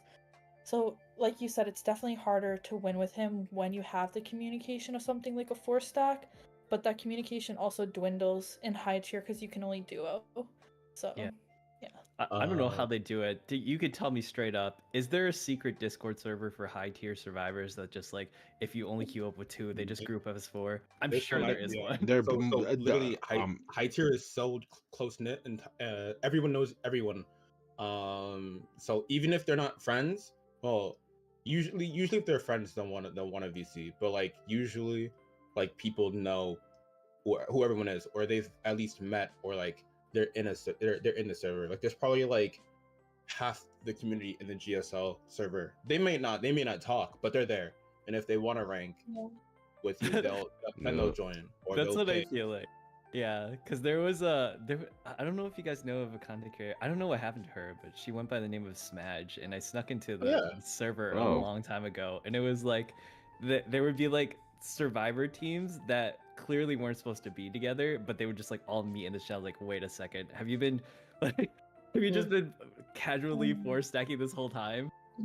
This is Yeah. like kind of an older issue. I don't think it's been happening as much more like as much recently, but because I think people were actually getting like banned for this if they were like found out. But sometimes high tier survivors will have a four stack that'll sit in VC with each other and they'll queue at the same time. And if they don't get a match, they won't ready up. And they'll just keep doing that until they get each other so that they can constantly just four stack. I mean, they'll get less matches because it'll be harder to queue together. But if they're winning every game as a four stack, they're going to keep doing that. And this was especially an issue during like color qualifiers last year, which is why a lot of people were considering it like cheating. People were playing in Titan as four stacks and like refusing to queue or were like getting game and then realize it wasn't their like rank partners and then they just leave. And yeah. I was so sus of some of those people. It would be You like the should be. same Chinese four stack like over and over again. I was like, oh my goodness, get like that's why I kind of switched off of Breaking Wheel and like even Hermit is not good against really well coordinated teams. But like I've just been mainly doing Bonbon and Clerk nowadays, or like just going for a draw and playing Anne or something like that. You know, speaking of clerks, someone Kerbun. asked you. Ooh, wait, hold on. No, Oh, I just want sorry. to answer this one real quick. Okay. Kerbun asked a question a while ago saying, for rank, do you recommend having 2 tied users or is just one sufficient? This is a survivor one, and I think we could spread this one around. Who's got ideas for this one? It depends on I your think- team comp. Yeah, I was gonna say it depends on the map and the team comp. If it's something like a bigger map, I don't like. I think less tide is necessary because it's gonna be harder to rescue, which means less rescues are like possible. But it also depends what you think you're gonna face, because there's sometimes when you can tell what the hunter's gonna be based on like their bans. Like there was this one hunter that we knew it was going to be a Joseph because he banned Doctor or something, which is stupid and obvious. But there's also things like earlier Ento Priestess, easy clown. yeah, clown or like Axway or something. Or it's like earlier I got an anti and seer ban and it's like, okay, well to me that's telling me it's gonna be a single hit hunter, so I'm gonna want to play something like a harasser or bring flywheel because it was a BQ and I was like, okay, well that makes sense. She's banning those characters because they counter her as a single hit hunter. So there's like certain things like bans can tell you. But yeah, it's really team comp dependent on what you have to. Because something like an acrobat could go kiting or could go tide. Something like a patient can go kiting or can go tide. Cord can go kiting or can go tide, but it depends on who else you have. Because if you have like something else like a Merc on your team or a FO on your team, then Cord doesn't need to bring tide too. But if she's the solo rescuer, bring tide on her, please. I'm tired of the core just saying my gun is my tide. Shut up. Yeah. Loki, it kind of is sometimes though. As a hunter mate, oof. Well, I mean, no, I agree. A gun is a guaranteed rescue. All right, fine, shoot your gun. But like, if you don't bring Titus Cord, you rescue normally, no Tide Turner, they get farmed, they die within 20 seconds. Tide Turner could have prevented that. Or they do first rescue, they shoot the gun, now they can't rescue again. I feel like if you bring Tide Turner on Cord, it guarantees at least 2 solid rescues. Because if Blink isn't forced out and Cord rescues, and then no Tide Turner, no gun, they just get blinked down within 20 seconds. Now it's an instant share. Okay, now she has the gun. And then it's like, well, you know what I mean? It's like so situational. Like I can't say that it's wrong, but I can't say that it's right either. Like, because there are some situations where it's better. Like if Cord just happens to be the first chase, sometimes it's better just not to have Tide. Like a lot of hunters will chase Cord first, and or like it's just not as good as an undead. Like you just don't need Tide against undead most of the time. Like it's hunter specific that and you can't tell the hunter. It's just I don't know. A lot of the times, like people ask, "What should we do in this situation?" Just do whatever makes you comfortable. Honestly. Yeah, it is extremely situational. But there was another question I saw by Rem, which I wanted to answer. Rem asked which role is the most rewarding in rank, Hunter. and I would say either harasser or rescue. Oh, they meant that kind of thing. I'd say support. I feel like support can control the game way more than they're led to believe. Honestly, I made a video about this. I actually think it's decoder. Because Really? I want to sound it. decoders, well, like at the lower to mid tiers, decoders are almost always first chase. Like hunters will shop around for you, and if you can do a really good first 60-second kite, like you can pretty much just guarantee the win. Like as a supporter, if you're supporting someone who doesn't know what they're doing, it's just useless. Or if you're harassing, like it just becomes useless. You just farm them. But if you're the decoder and they chase you first, like a lot of hunters will be like, oh, there's a composer. I'm definitely going after him first over like an acrobat. Like a lot of the high tier teams are really just like 3 kiters or like 4 kiters, but occasionally you'll get one that's the decoder. I No. And think this only works if you know what you're doing already and you're like smurfing or something, or you used to play the game and you're back in low tier and you somewhat know how to kite.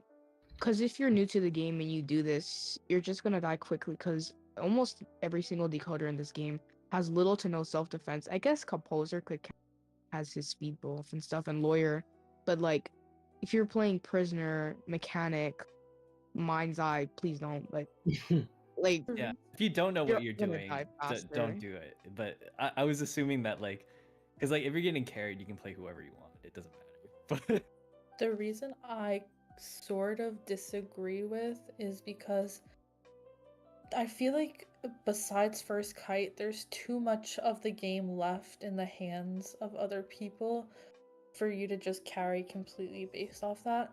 Because there have been times I've played like lawyer or a different decoder, like I used to play prisoner too, and I've done like good kites, like I've done winning kites, but then the rescuer gets stuffed, or like my support is supporting instead of not decoding, and it's like it just completely ruins the game because it doesn't matter if I'm doing a 4 cipher kite if everyone else gets stuffed and no one else is decoding. So the reason why I said rescuer is because there have been times where it's like I'll get a random who does literally a 3 second kite, but it's the rescuer's job to be able to like kind of direct where the rest of the match goes, if they want to sell or if they're gonna be able to make that rescue, and how like competent they are in their abilities to get to the chair, to like get the rescue off, if they're gonna farm or not, to keep their health like up. I think rescuers just need to have the most game sense to like control that.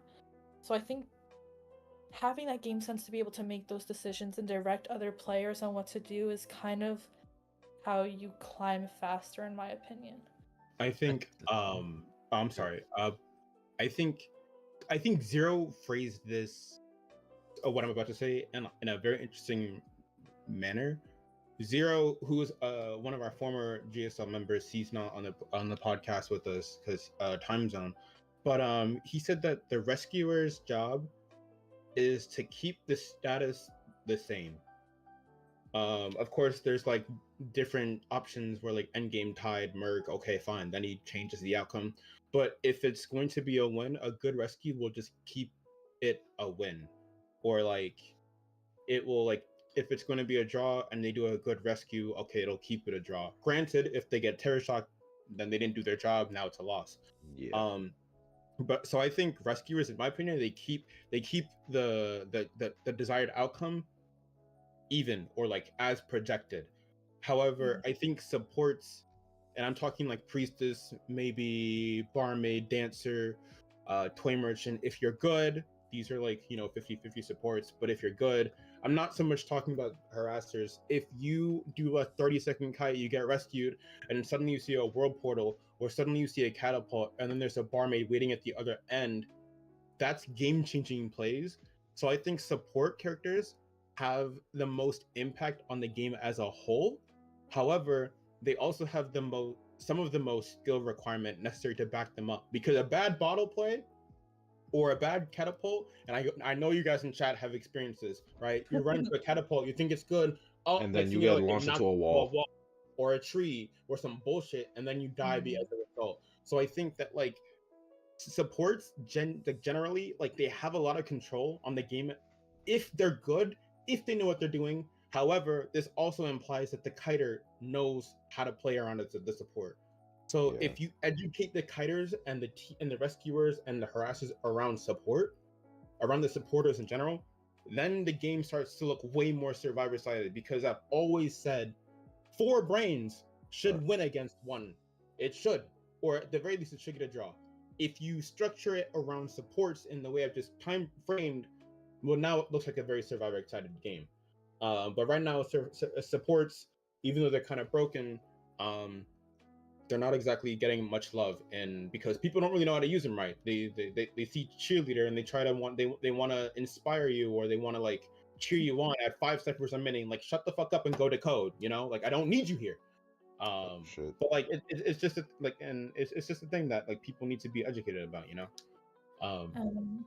I think that supporters are, I agree, probably the most game changing, but like I said, I think rescuers, or like you were saying too, can be the most like secure. Like, they provide you with that security, because like I said, even if someone does die in 3 seconds, which shout out to my randoms that do that all the time. Yeah. Like, you can make those decisions like I was talking about, but then if you, like, let's say you're going to feed tinnitus and you want to sell because they did a really bad kite, and it's something like a wax artist or a bonbon, you don't want to feed that presence by rescuing.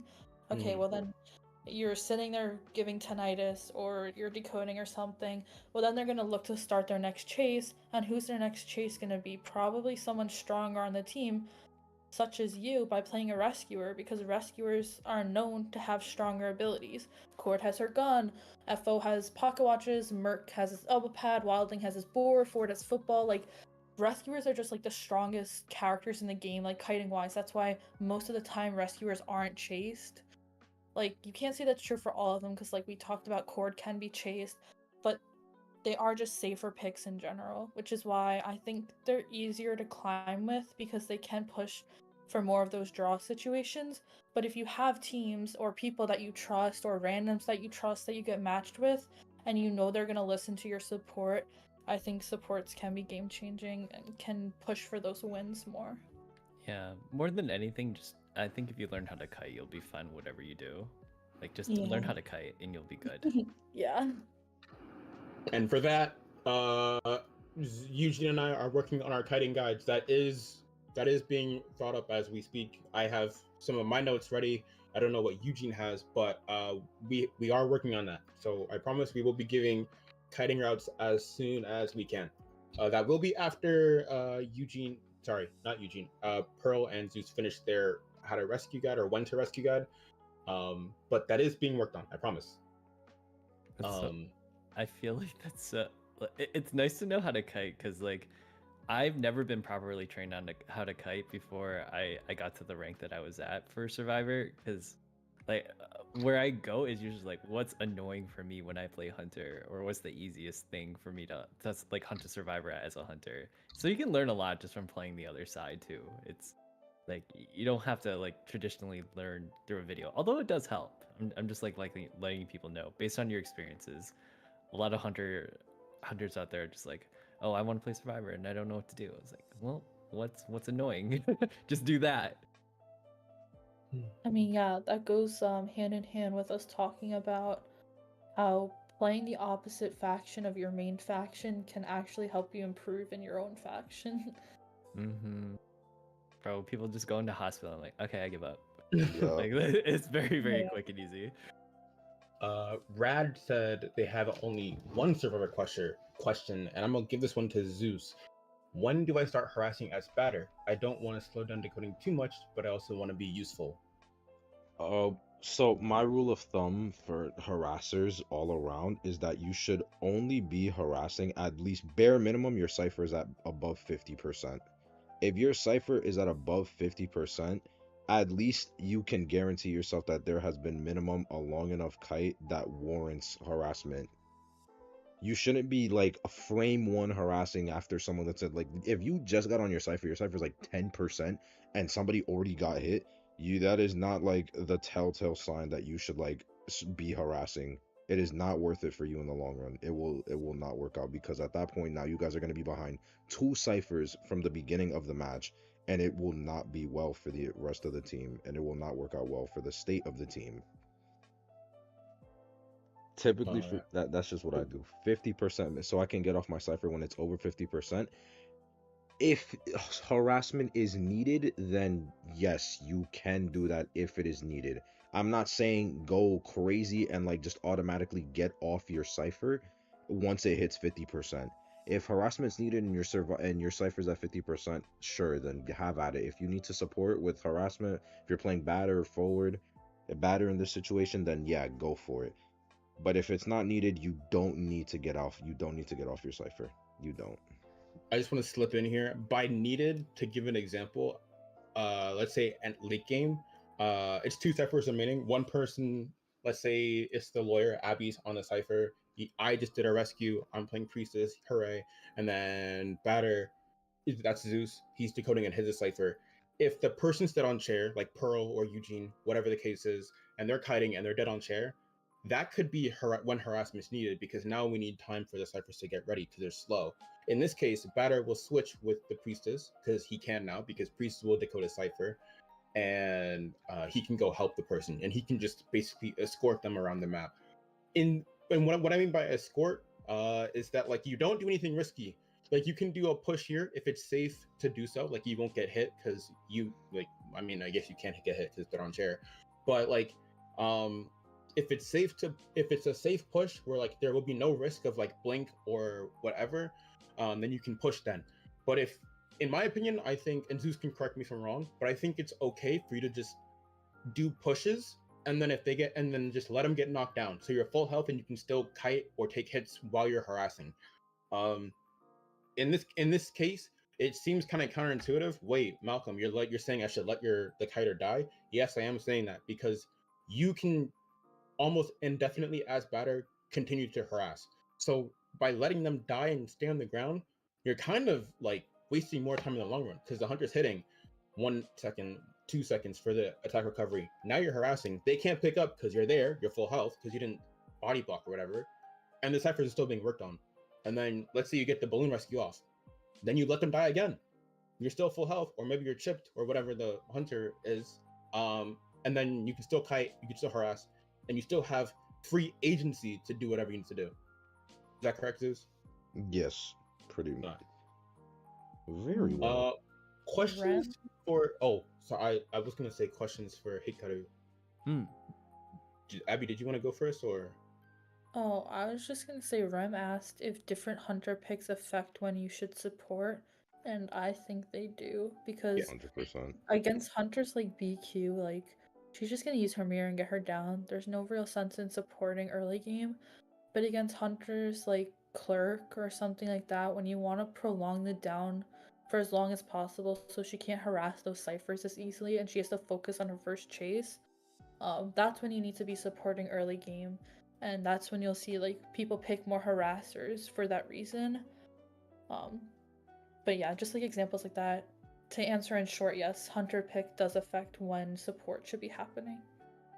Questions for Hikaru. What should I do if my first kite takes too long, or am I just cooked? In high tiers, most of the time you're just cooked. If you don't, bro just said it as if he's like, wow, shit. It's so sad, but if you don't catch, like, if I don't catch that survivor within the first like 60 seconds, or if I had to expend my trait, I just pray and beg for a terror shock when they come here. Understandable. Otherwise, it's just like you're getting at most a tie if you fight for your life. Like that is hunter life. But if you like, you can try to teleport on someone, but like the thing is, you stick on a target and you try to whittle down their resources as much as you can. And if you change targets, you're just gonna have to deal with someone else's 3 resources. Like it depends on who you're able to hop on in the situation at the time.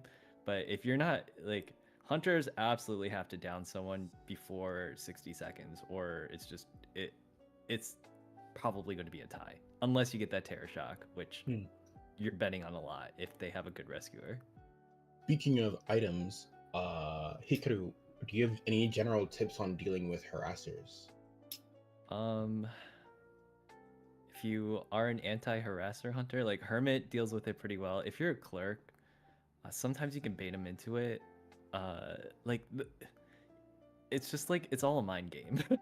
And it's exhausting when it's like a mind game every single time, but you do have to deal with it. And I think that If you're trying to deal with certain harassers, it depends on who it is. Like Batter and Antiquarian are probably the most annoying offenders. Forward isn't so bad to deal with, but like Batter and Antiquarian are hella obnoxious if you're playing a clerk, because they have that reusable resource. They just have so much of it that you have to deal with them. I would say most of them make the mistake of like putting themselves in a position where you can hit them, and sometimes you just have to switch on to them. Like you just have to. And I would say like if there is a harasser, and those ciphers aren't completed yet, and you have that survivor down in try to like put them as close as you can to the corner, or like determine where your next kite is going to be. Like you can kind of, it's not really great, but you can force survivors in a corner depending on how you like chase people. And so like you can chase people towards corners to make it a little bit easier for you to corner a survivor. But if you leave them out in the open, there's certain areas that are really obnoxious for hunters to deal with. You just gotta switch onto them from time to time though. Like there's a couple of areas. The backside of the church thing, like inside the church, where that one annoying pallet is. Like there's like one pallet on the right side. Oh, it's so annoying when there's a cowboy over there. That's literally called Cowboy Corner. Is that really? Yeah, Yeah, it's that's what actually it's called called. Cowboy It's Corner. called Yes, Cowboy Corner. that's what we survivors call it. God, I don't know what anything is called because I'm a hunter main. Like I've been a hunter main all my life, so it's just like when people are like, oh, they're at God Kite in my 5 games. I'm like, where the heck is that? And bro's like, Right. I'm gonna go to the place with the pallet and the windows because Yeah. there's This is totally. There's somebody. my friends call God Kite like the inside of church because like, oh, that's God cipher because that's where you go to pray. And I was like, what the heck? Oh, Oh wow. no It's so funny. No. What am I hearing? No. Somebody earlier Uh, asked, somebody said, my question is, I play dancer and I feel like a lot of my randoms underutilize my boxes. Is there a better ping to get them to follow than follow me? No, I agree. I used to be an S badge dancer and I would set up boxes Oh yeah, like just casually all the flex, why don't time. you? And I would ping follow me, help me, like stay put, I'm coming. Randoms go where they want to go. Like if you don't have that communication, they're gonna do their own thing. And that's not something you can entirely control without communication. So if you're pinging and you're setting those boxes up, you're doing your best. So But I when I I gotta be was so real with you. Like I'm more of a supporter priestess. Eugene, Abby, they're more kiting priestesses. I think Abby can support as well. I've But had my like fair share with priestess support, but I would ping so much. They putting literally portals in said, front of "Leave them. me alone." Like they ping, like don't follow me or whatever, or like go away. And I'm not following them. I'm putting portals, like 2 or 3 portals behind them. They never turn around. They continue going forward. They will do their own thing, like Miles Morales. Alright, bro. They no, like Eugene and I we do this is way back when I think we might have been Titan or champion at this point in time. It was Lakeside. I'll never forget this match. It was a world portal from shore to small boat. The prisoner is on share forward slash tide turner. All they had to do was take my one normal portal through small boat because it was the chair behind small boat, and then go take that portal. You go to the wall cipher where the world portal is, and boom, you're in literally shore, and I can heal you. I can take you to big boat. You won't die. I'm a priestess. You're not gonna die. They ran to shore, or they ran to shack. They ran to shack. They ignored my pings. A glowing world portal. They ran to shack. Glowing bright light, and they just ran away from it. This just goes to show that like sometimes like this just goes to show that like you can't like your randoms sometimes they're just not educated, or they just don't have the 1 + 1 = 2 factor. They're not connecting the dots, and this is part of the reason why climbing for some of you guys might be a little bit more difficult, because you may not force stack, you may try to like play with randoms, or people just don't pay attention. So yeah. Rad asked another harassing question. So Zeus, you may need to step up here. But Okay. is it possible to harass against a geisha as forward and batter? Because she's able to butterfly back to the body. Should I even try it and risk the hit or down? So it is possible, but as you just stated, it is very difficult to do so, especially against an experienced geisha who will just do as you stated. my kind of thing when it comes to geishas, especially because I know geishas all like they're weak to and prone to harassment. So my first assumption when I see a geisha is unless blank has been used, it's excitement. So I'm already playing it safe as a whole. As for just the general harassing, it depends on your state of the game. If you're at one cipher remaining or something like that, cipher's like 50% person dead on chair, like genuinely eat the hit, put it on a gamble and eat the hit. If you get it, you get it. If you don't, you don't. Because if you take the hit but you can still harass and keep that person alive, so be it. You're putting yourself now in a 4-man endgame position where you can win. However, if it's 3 ciphers remaining, same thing, person's dead on chair, and you guys are behind on ciphers, it would not be best for you to go and harass because there's no guaranteed rebound kite for the person that you're rescuing, and at that you're putting yourself in greater risk to give the hunter an easier chase since you are burning your item that you're going to be using to keep yourself alive to keep another survivor alive. So you're now going to be behind a cipher because only 2 people are decoding, and again, the person that you're harassing for doesn't even have like guaranteed rebound. They're just existing to be a meat sack that the hunter's gonna hit like 4 times before they get tired of your shit and then go to hit you. It's less about characters and more so about the state of the game. Exactly. Harassment is just about the state of the game. It really is like, and if you're like in a coordinated 4-man comms, like best case scenario, like what they've done, what Abby like with what we've done, like what they did with me was quite literally like, if it's like end game harassment, have at it, do what you gotta do, just don't fuck up. But if it's early game and they need my harassment, they are in complete control. I listen to whatever they say. They want me to stun here, I stun here. They don't want me to stun here, I do not stun. That's just it. Because early game, if you're gonna harass, you are really putting in a lot of risk into harassment. Because if the hunter even capitalizes on you once, it can change the entire flow of the whole match like that in the snap of a finger. There have been so many times where my randoms have tried supporting me early game, like, but then the hunter just switches target to them and they're not prepared to take the kite, so they just die in 2 seconds after that. And I'm like, oh, well, I was kiting fine, didn't really need your support, and now you kind of just took a free hit, which is like, thank you for trying to help me. Like, I appreciate a random actually trying to do that, but it's also like, when you're harassing, you also have to think about your own safety, especially early game. Yo. To say though, if you're playing forward and you're watching the mechanic who's injured, kiting on a tree, maybe a little stun here. Like, if you're gonna decode right in front of them, that's a bit, you could give a little love tap to the hunter, but give him a little. But if it's like 50-50, you don't know what the fuck is gonna happen. Then Better I don't not know if it's risk worth it. I don't know if I it's don't worth know. It's really. Danny Really? asked if Oh. there was a way to stop getting hit early before rescuing or through pallets. I feel like hunter hitboxes are just getting so big.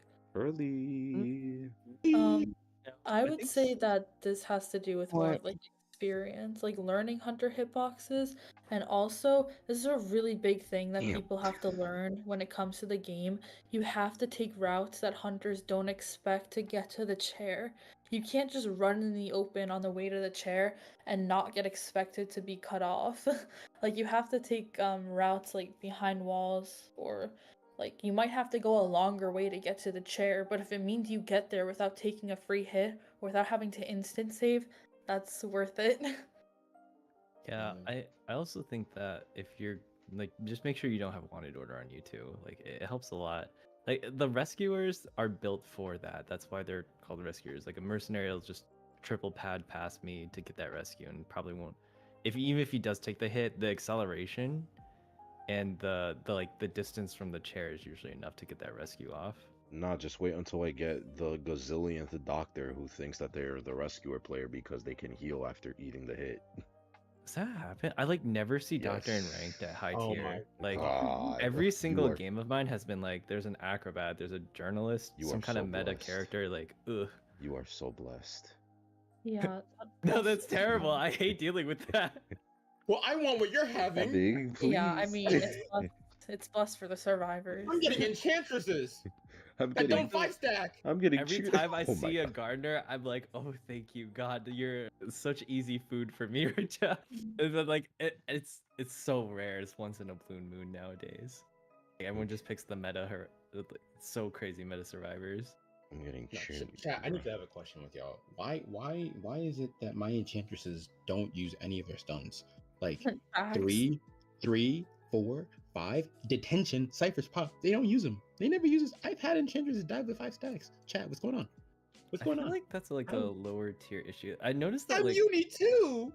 I'm getting champions. I'm ranking with Zeus. I'm getting enchantress. That instant die endgame. They never use their stacks. I don't know what's going on with Yeah. the society.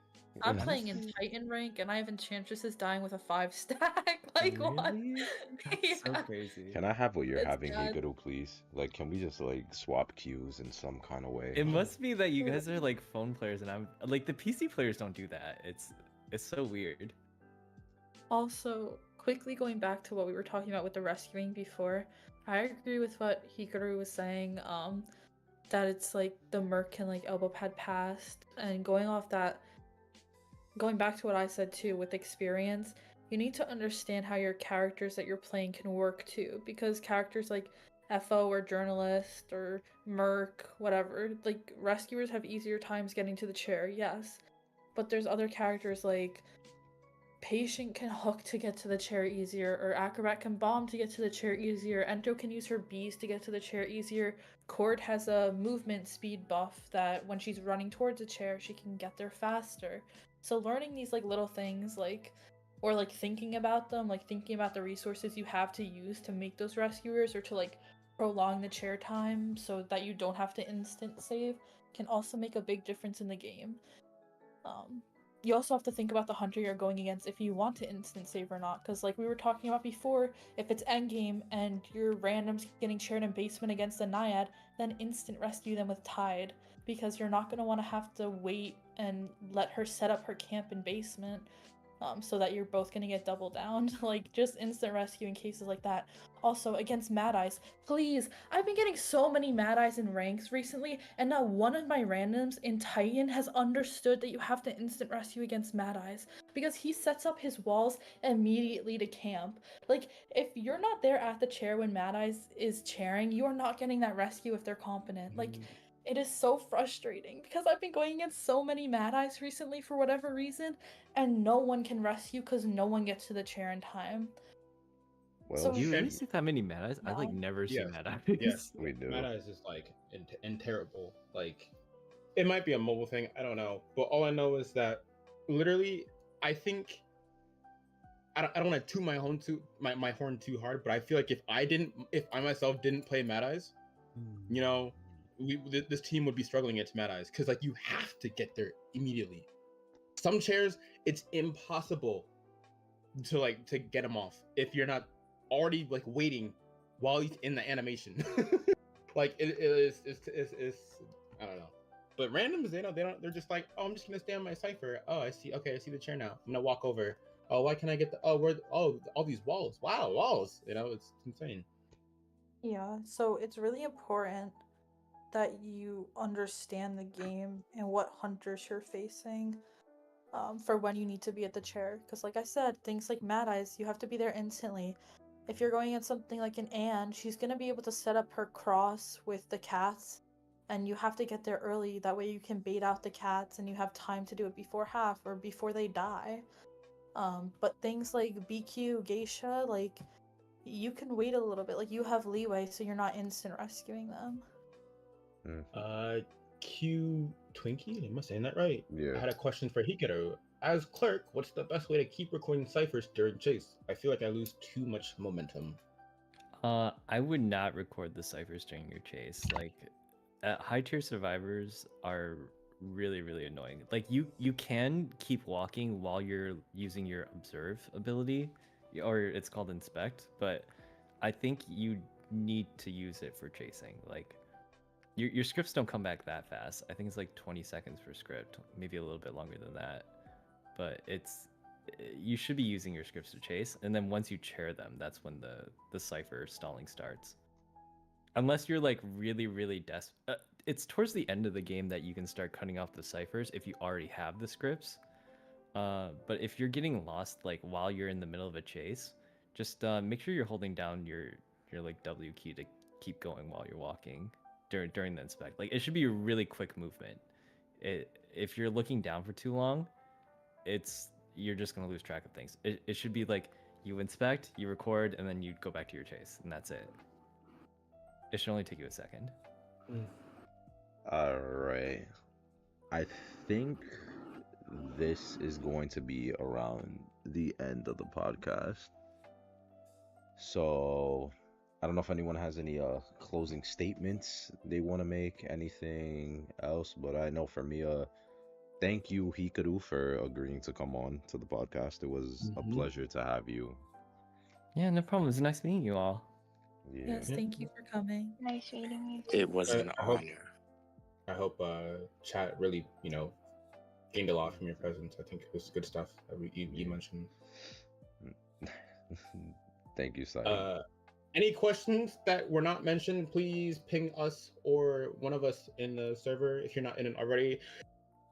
Shameless plug again, join the server. Sure. Join the I got server. one thing to say, or well, Okay. two. But, Yes. okay, so like if you're, in talking in post match, global or anything, like just try to I guess refrain from being like mean or toxic. And if someone's mean to you, I know it sucks and you want to say something back, but I think it's better to do that classic kill them with kindness thing or just ignore them, because if you say something back, then that cycle continues. And then for Koa, I think it's tomorrow night when it starts for NA. Okay, I know we might not be for you or any other teams. I don't know your preferences. The Good Night Call team, I know they made kind of a bad Q&A thing, but I still